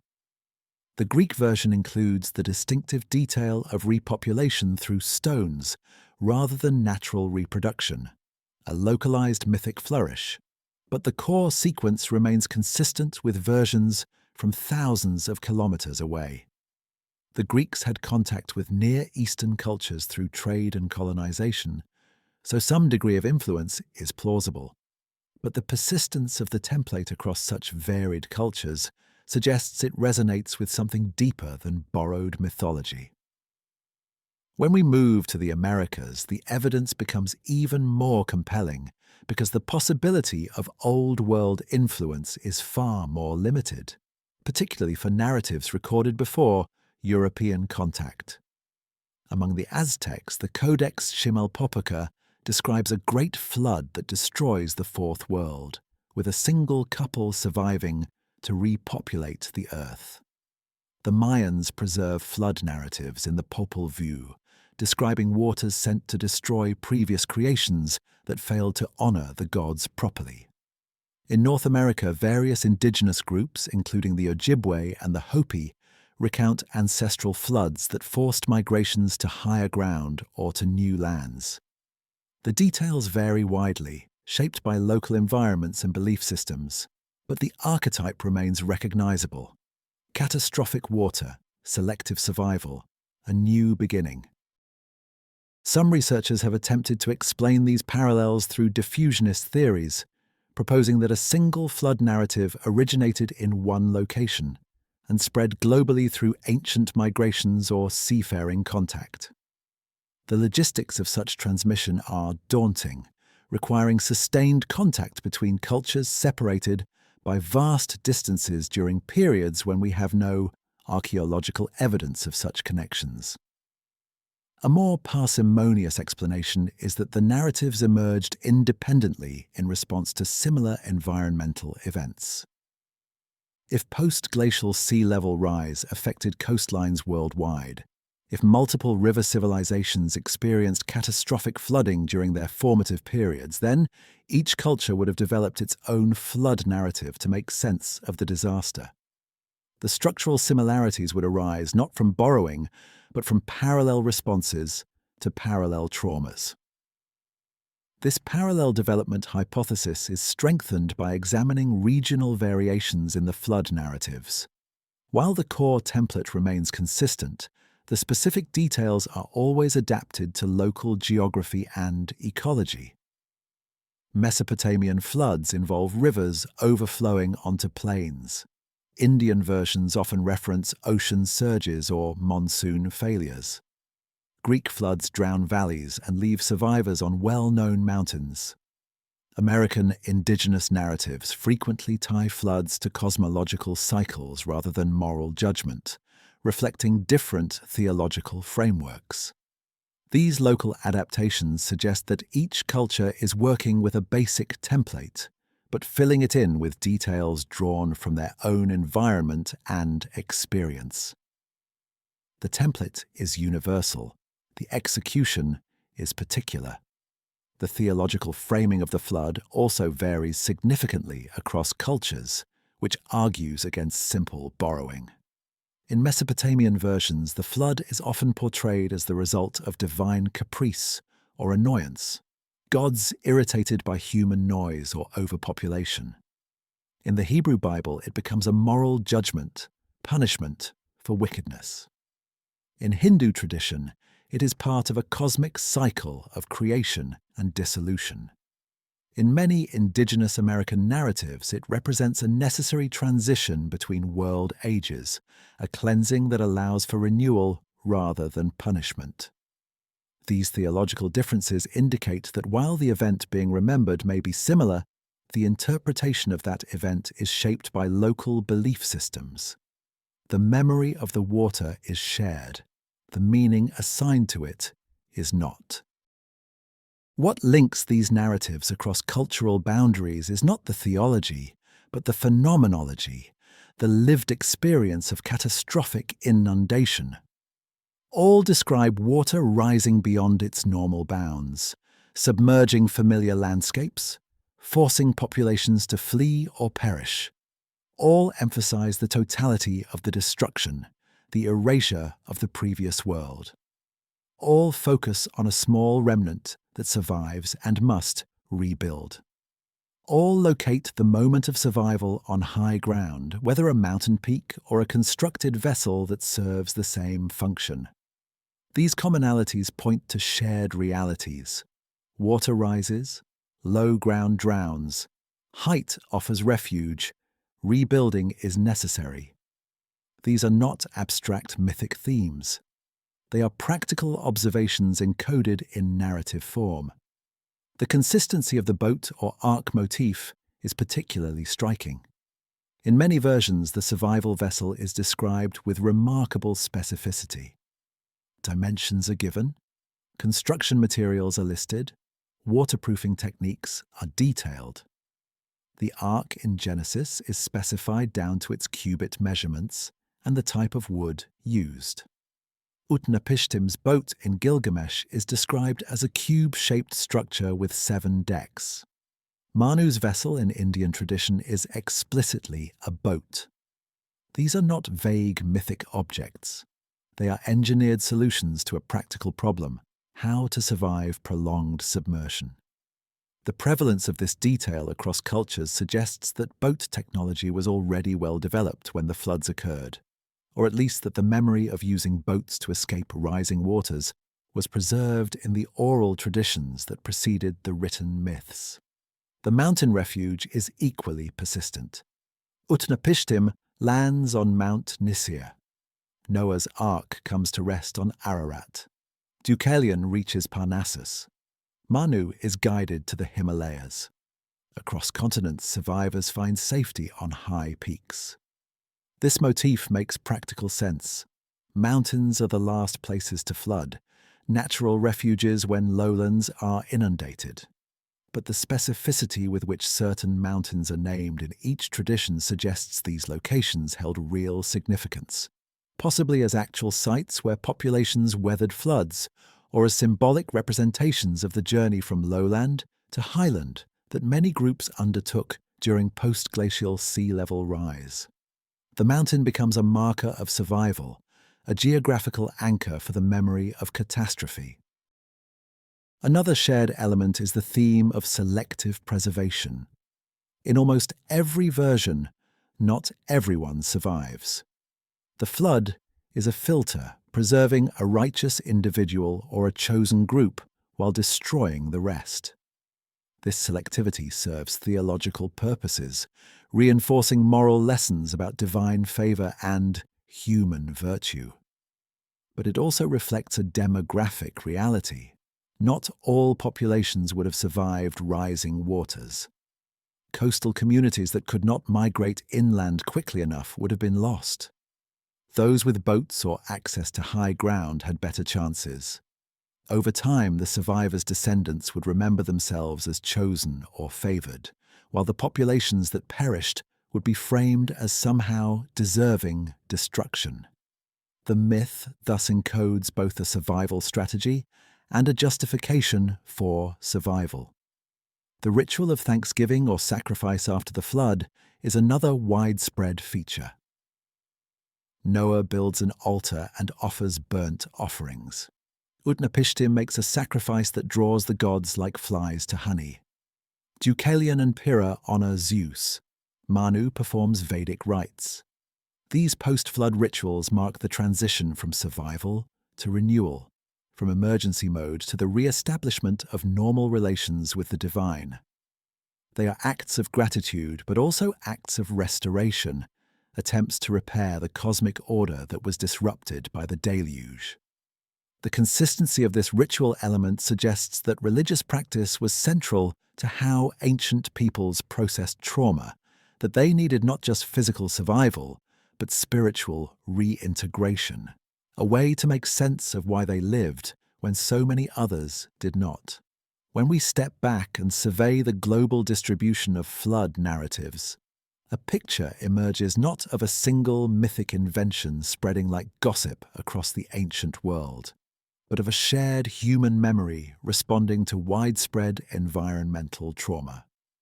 The post-glacial period was a time of radical transformation, when coastlines shifted, river systems reorganized, and human populations were forced to adapt or perish.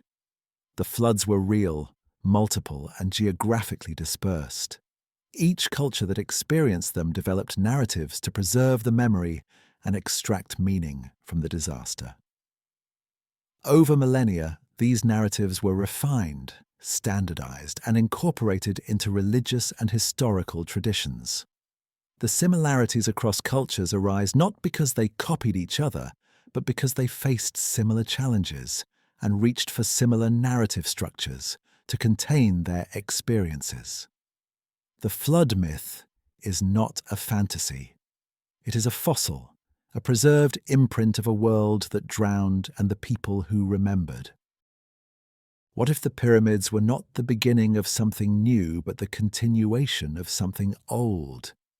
What if the first cities, with their sudden sophistication and their inexplicable knowledge, were not innovations born from agricultural surplus and human ingenuity, but emergency reconstructions, desperate attempts to rebuild what had been lost when the waters came? This is the question that haunts the archaeological record when we stop reading it as a story of progress and start reading it as a story of survival. The evidence does not show a slow, gradual climb from simplicity to complexity. It shows complexity appearing suddenly, already mature, as if the blueprint had been preserved somewhere and was now being executed under crisis conditions. The word we use matters. Foundation implies creation from nothing, the first time something is built. Restoration implies rebuilding, the reconstruction of something that existed before. And when we apply that lens to the earliest civilizations, the patterns shift into sharper, more unsettling focus. Consider Sumeria, the civilization that appears in southern Mesopotamia around 3200 BC. By the time we have written records, the Sumerians already possess urban planning, monumental architecture, complex irrigation systems, a sophisticated legal code, and a writing system capable of expressing abstract concepts. There is no archaeological evidence of a long developmental phase leading up to this level of organization. The cities seem to emerge already functional, already operating according to well-established principles. Standard explanations attribute this to rapid development driven by agricultural needs and the challenges of managing river irrigation, which required coordinated labor and centralized authority. But this explanation assumes that coordination and centralization are easy to invent, that complex social structures arise naturally when conditions demand them. History suggests otherwise. Most attempts to organize large populations fail. Coordination is hard. Centralization breeds conflict. The fact that Sumeria succeeded so quickly and so completely suggests they were not inventing these systems, but implementing them, working from a template they already understood. The legal codes are particularly revealing. The laws of Onamu, dating to approximately 2100 BC, and the later Code of Hammurabi from 1750 BC are often presented as early examples of written law. But their content and structure indicate they are not primitive first attempts. They are refined, detailed, and systematic, covering everything from property disputes to family law to commercial regulations. The level of specificity suggests centuries of legal tradition, not a sudden invention. These codes distinguish between different classes of people, prescribe specific penalties for specific crimes, and include provisions for appeals and dispute resolution. This is not the legal system of a society learning to govern itself. This is the legal system of a society that already knows how governance works and is formalizing that knowledge in writing, so it cannot be lost again. The urgency implicit in this codification, the need to write it down and make it permanent, suggests a culture aware that knowledge can be erased and determined to prevent that erasure. Architecture tells a similar story. The ziggurats of Mesopotamia, the step pyramids of Egypt, the platform mounds of the Indus Valley, all appear relatively early in their respective civilizations and demonstrate advanced understanding of engineering principles. These are not experimental structures. They show knowledge of load distribution, material properties, astronomical alignment, and symbolic geometry. The Great Pyramid of Giza, built around 2560 BC, is aligned to true north with a precision that would not be matched in European architecture until the modern era. Its internal chambers incorporate ventilation shafts aligned to specific stars. Its dimensions encode mathematical relationships, including the ratio of circumference to diameter of a circle. None of this happens by accident. It requires planning, calculation, and a body of knowledge about mathematics and astronomy that must have taken generations to accumulate. Yet, the pyramid appears within a few centuries of Egypt's unification, suggesting that the knowledge was already available, waiting to be applied to monumental projects. The same pattern emerges in writing systems. Cuneiform in Mesopotamia and hieroglyphics in Egypt both appear suddenly in relatively complete forms. There is some evidence of proto-writing, pictographic symbols used for accounting, but the transition from simple pictographs to full phonetic writing capable of expressing any concept in the spoken language happens remarkably quickly. Linguists generally assume this reflects a period of rapid innovation, a breakthrough moment when someone realized that symbols could represent sounds rather than just objects. But another reading is possible.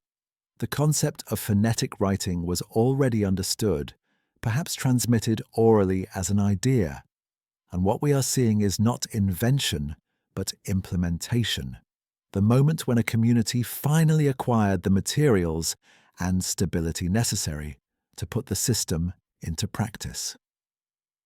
The sophistication of early texts, which include not just inventories but also literary works, legal codes, and astronomical observations, suggests the writers were not fumbling toward literacy, but executing a plan they already understood.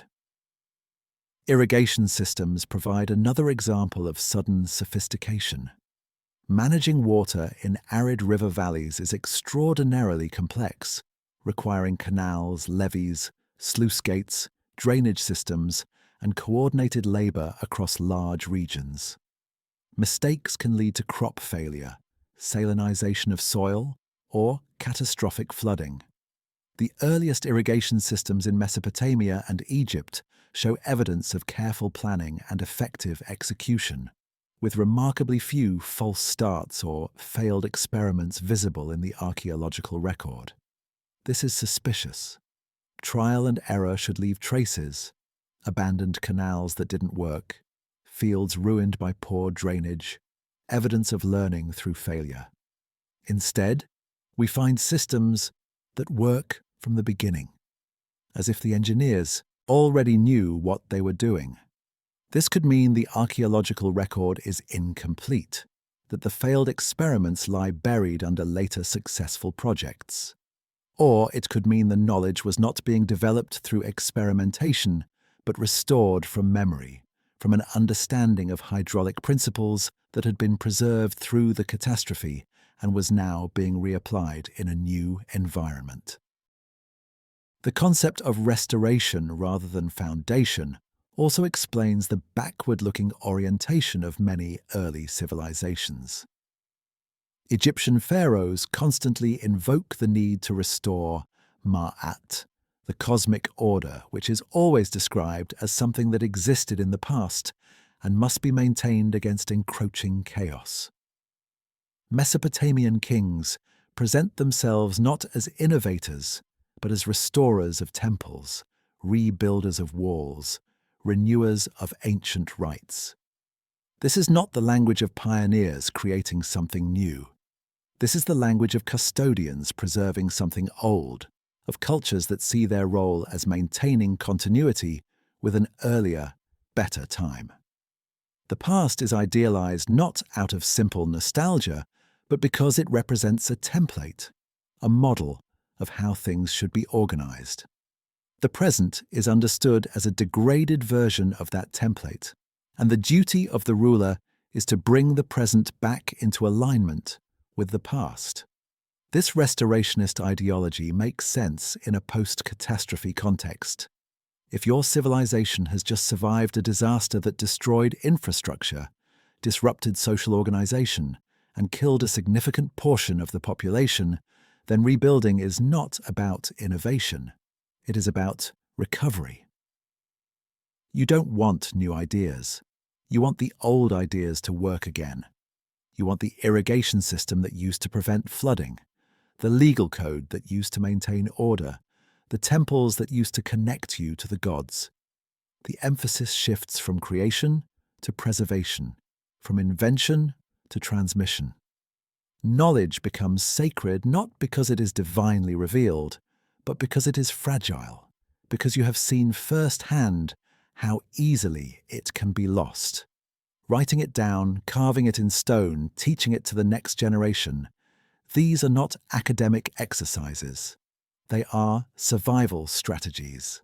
The sudden appearance of calendars and astronomical knowledge follows the same pattern. Early Sumerian and Egyptian calendars are not crude approximations, but sophisticated systems that track solar years, lunar months, and stellar cycles with impressive accuracy. The Babylonians could predict eclipses centuries in advance using mathematical models based on long-term observation. This level of precision requires sustained, multi-generational data collection. You cannot develop it in a single lifetime or even a single century. You need institutional continuity, schools where knowledge is transmitted, archives where observations are stored. The fact that these systems exist so early suggests the institutions existed earlier still, perhaps in a different location, or in a form that left fewer material traces. The knowledge had to come from somewhere. It had to be learned, tested, refined. The only question is whether that process happened in the river valleys where we find the written records, or whether it happened elsewhere and was brought to the valleys by refugees, carrying what they could save from a drowned world. Consider also the religious and cosmological systems that appear fully formed in early texts. The Sumerian pantheon, with its complex hierarchies of gods and detailed mythologies, does not read like a new invention. It reads like an established tradition being codified. The myths reference events and locations that do not correspond to known Sumerian geography, suggesting they were inherited from an earlier context and imperfectly adapted to the new environment. Egyptian cosmology similarly contains layers of inconsistency, multiple creation myths that contradict each other, but are all preserved as authoritative. These inconsistencies make sense if the myths were compiled from multiple sources, from different traditions that were merged during a period of reconstruction when refugees from various regions brought their own stories, and those stories were woven together into a composite narrative. The result is not clean or logical, but it preserves fragments of older traditions that might otherwise have been lost entirely. The emphasis on preservation is visible even in mortuary practices. The elaborate burial customs of Egypt, with their focus on preserving the body and surrounding it with objects needed in the afterlife, can be read as an extension of the broader cultural obsession with preventing loss. If knowledge can be lost, if cities can be drowned, if entire populations can vanish, then perhaps individual identity can also be preserved through careful ritual and material investment. The tombs are not just religious expressions. They are insurance policies against oblivion, attempts to guarantee that at least something of the person, their name, their image, their possessions, will survive into the future. This same anxiety about loss and preservation permeates the entire culture, from the writing of laws to the construction of monuments to the training of scribes. Everything is oriented toward preventing the next catastrophe from erasing what the last one almost destroyed. When we reframe early civilizations as restorations rather than foundations, the anomalies begin to resolve. The sudden sophistication makes sense if the knowledge was inherited rather than invented. The backward-looking ideology makes sense if the past really was a time of greater order and understanding. The obsession with preservation makes sense if the culture has direct memory of what can be lost. The archaeological record, read this way, is not the story of humanity's slow climb out of barbarism, but the story of humanity's desperate scramble to rebuild after a fall, to recover from catastrophe, to restore what the waters washed away. Every city is a reconstruction. Every temple is a copy of an older temple. Every law is a restatement of an older principle. And every generation understands itself not as the culmination of progress, but as the inheritor of a legacy, responsible for passing forward what was almost lost, for keeping the knowledge alive until the next flood comes, whenever that may be. The evidence does not demand this interpretation, but it allows it. And once you see the pattern, it is difficult to unsee. Restoration, not foundation. Inheritance, not invention. Memory, not mythology. The first civilizations were not beginnings. They were continuations. And what they were continuing was something older, something lost, something that survives now only as a template pressed into clay, carved into stone and transmitted across generations by people who understood that the world could end, but knowledge, if carefully preserved, might outlast the water. The question is not whether the flood will come again. The question is whether we will remember what it means when it does. History moves in cycles, or at least our experience of history does, oscillating between periods of stability and periods of rupture, between ages when knowledge accumulates and ages when it is lost. We live now in a moment of apparent security, surrounded by technologies that insulate us from environmental chaos, protected by infrastructures so complex we have forgotten how fragile they are. We no longer read the sky for warnings. We no longer structure our societies around the possibility of catastrophic disruption. And in that forgetting, we may be repeating the most dangerous pattern of all. The pattern of amnesia that turns survivors into victims when the next disaster arrives. The ancient world understood something we have chosen to ignore, that civilization is not a permanent condition, but a provisional arrangement, always vulnerable to forces beyond human control, always one catastrophe away from having to start over.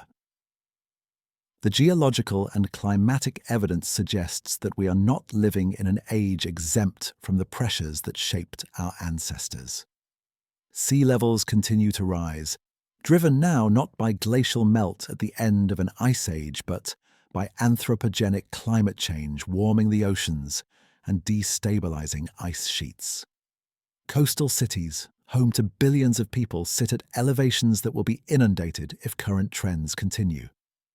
The scenarios projected by climate scientists for the next century include storm surges that overwhelm defenses, rivers that overflow their banks with increasing frequency, and the gradual encroachment of salt water into freshwater aquifers and agricultural lands. These are not speculative fantasies. They are extensions of observable trends, the same kinds of environmental pressures that ancient populations faced when the Ice Age ended and the waters began their long, inexorable rise. The difference is that our ancestors had fewer people, simpler technologies and oral traditions that kept the memory of previous floods alive. We have billions of people, technologies that depend on stable infrastructure, and a cultural amnesia that treats catastrophe as something that happens to other people in other times. Beyond climate, there are other existential risks that echo the cosmic threats ancient peoples tried to name and predict. Asteroid impacts, though rare on human timescales, remain a genuine danger, capable of triggering tsunamis, atmospheric disruption, and cascading environmental collapse. Solar storms, which occur in predictable cycles but with unpredictable intensity, could disable electrical grids and communication networks, plunging modern societies into conditions not seen since the pre-industrial era. Volcanic super-eruptions documented in the geological record and responsible for past episodes of sudden cooling and crop failure continue to lurk beneath places like Yellowstone and the Phlegraean Fields. These are the modern equivalents of the flood. Low probability, high consequence events that our institutions are not designed to handle, that our cultural narratives have not prepared us to survive. We have, in our sophistication, become more vulnerable than the so-called primitives we imagine we have surpassed. The amnesia is not accidental. It is structural, built into the way modern societies organize knowledge and memory. We rely on written records, digital archives, and specialized institutions to preserve information. This system works well under stable conditions, allowing knowledge to accumulate and be transmitted with high fidelity across generations. But it is brittle. It depends on continuous infrastructure: electricity, functioning servers, institutional continuity, literacy rates, and the economic surplus necessary to support archival work. Disrupt any of these dependencies, and the system begins to fail. Digital records are more fragile than clay tablets. They can be erased in an instant, corrupted by bit rot, or rendered inaccessible when the hardware and software needed to read them become obsolete. Physical libraries can burn, universities can close, and when the infrastructure fails, the knowledge stored in it becomes inaccessible, effectively lost even though it technically still exists somewhere. Ancient societies understood this fragility in ways we have forgotten. They encoded knowledge redundantly in oral traditions that could survive without material infrastructure. In architectural alignments that could be read by anyone who understood the sky, in ritual practices that transmitted information through embodied performance rather than written text. The Sumerian scribes who obsessively copied mathematical tablets were not wasting effort on redundancy. They were building resilience into the knowledge system, ensuring that even if some copies were destroyed, others would survive. The Egyptian architects who aligned temples to stellar risings were not merely expressing religious devotion. They were creating permanent markers that could be used to reconstruct calendrical and astronomical knowledge if the written records were lost. These were information systems designed for catastrophe, for continuity across rupture. Our systems, by contrast, are optimized for efficiency and convenience, with little redundancy and almost no consideration of how knowledge would be preserved if the grid went down. The psychological dimension of amnesia is equally troubling. Modern cultures, particularly in wealthy nations, have developed a deeply ingrained optimism about the future, a belief that progress is linear and irreversible, that tomorrow will be better than today because technology and economic growth will solve whatever problems arise. This optimism makes it difficult to take catastrophic risks seriously. When scientists warn about climate change, asteroid impacts, or pandemic threats, the warnings are often dismissed or minimized because they conflict with the narrative of progress. People assume that if a disaster were truly imminent, someone in authority would take action, that market forces would adapt, that human ingenuity would find a solution. But this faith is not based on evidence. It is based on the absence of recent, catastrophic experience. We have not lived through a civilization-ending event, and so we struggle to imagine one. The ancient world had no such luxury. They lived with the memory of the flood, and that memory shaped every aspect of their culture, from their theology to their architecture to their legal codes. The concept of cyclical time, prevalent in many ancient cultures, reflects this awareness of repetition, the understanding that history does not move in a straight line but in loops, with ages of order giving way to ages of chaos, and then, eventually, to new ages of order. The Hindu cosmology of yugas, vast epochs of creation and destruction, encodes this cyclical vision. The Mayan long count calendar, with its 13 Baktun cycles, similarly acknowledges that time is structured around recurring transitions. Even the biblical narrative, with its sequence of creation, fall, flood, and covenant, implies a pattern that could repeat. These are not pessimistic worldviews. They are realistic ones, grounded in the recognition that stability is temporary and that every civilization must eventually face its own flood, whether literal or metaphorical. By contrast, modern linear time encourages complacency, the belief that we are different, that we have transcended the cycles that governed our ancestors, that we are the culmination rather than just another chapter. If we accept that catastrophe is not a matter of if, but when, then the question becomes one of preparation and memory. What knowledge is essential to preserve? What systems must remain functional if everything else fails? What stories must we tell to ensure that future generations remember the lessons of the past? The ancient answer was to build monuments, to write in stone and clay, to embed knowledge in ritual and myth, where it could survive even if the material infrastructure collapsed. The modern answer seems to be to trust in the cloud, in distributed networks, in the assumption that redundancy through replication will be sufficient. But the cloud depends on satellites, on power grids, on global supply chains that could fracture under the pressure of a major disruption. The distributed network is only as resilient as its most vulnerable nodes, and replication without understanding is useless. 1,000 copies of a database are worthless if no one remembers how to read the data or what it means. There is a tragic irony in the fact that we possess more knowledge than any previous civilization, but may be less prepared to survive its loss. We know, in exquisite detail, how the climate is changing, how ecosystems are collapsing, how tipping points approach. We have the data, the models, the projections. But knowledge without action is sterile, and our institutions seem paralyzed, unable to respond at the scale and speed necessary to avert disaster.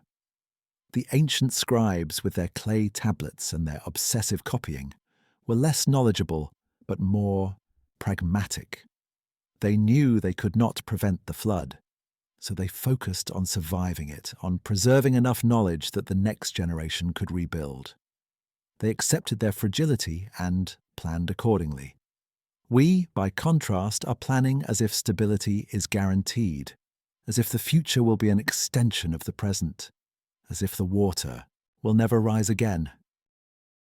The historical record is clear. Civilizations that forget their vulnerability do not survive the next test. Rome fell, not because it lacked knowledge or resources, but because it lost the capacity to adapt, to respond to new threats with the flexibility and resilience that had made it powerful. The Maya collapsed not because they were primitive, but because their complex systems became too rigid, too dependent on conditions that eventually changed. Easter Island deforested itself into ecological collapse because the cultural memory of sustainable resource management eroded, replaced by competition and short-term thinking. These are cautionary tales not because they are unique, but because they are typical. Amnesia leads to fragility. Fragility leads to collapse.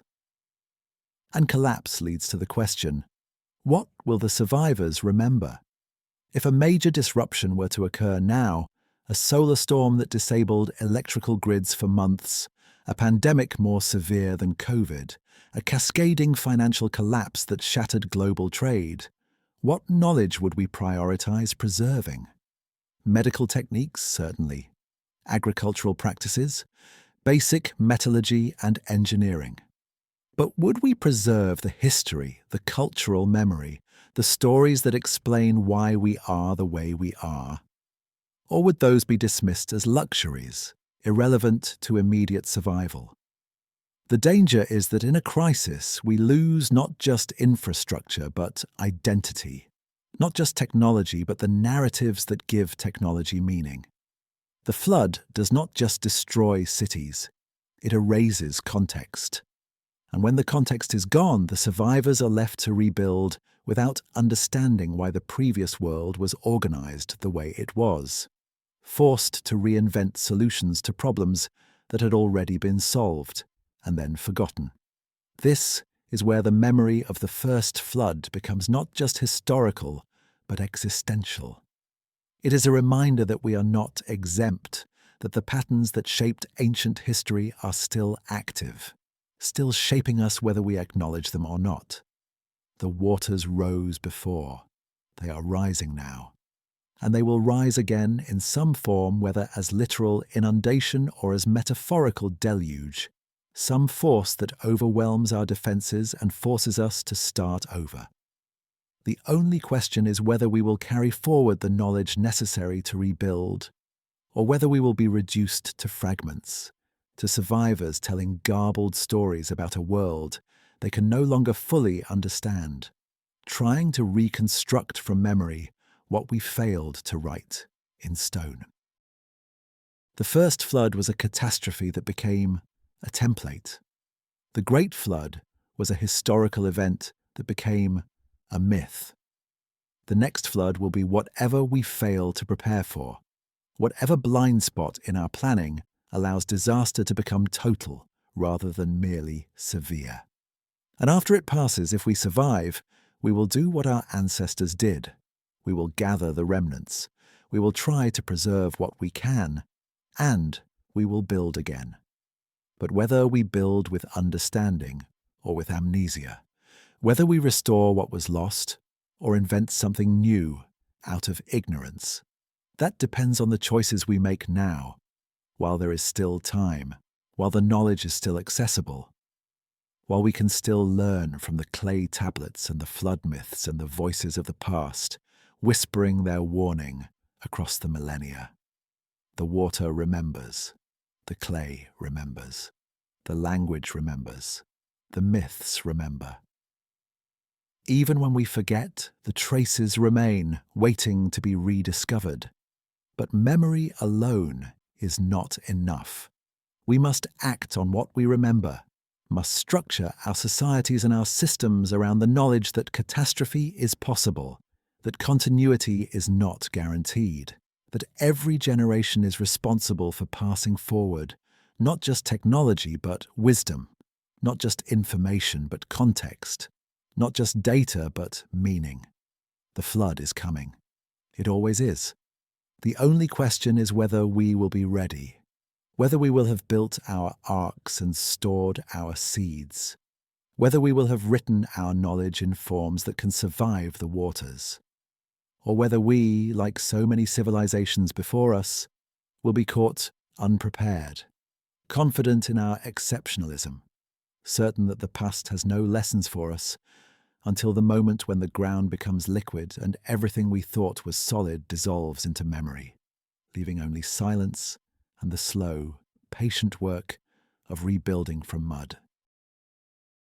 If you enjoyed the video, hit the like button, subscribe, and activate notifications so you don't miss our next videos.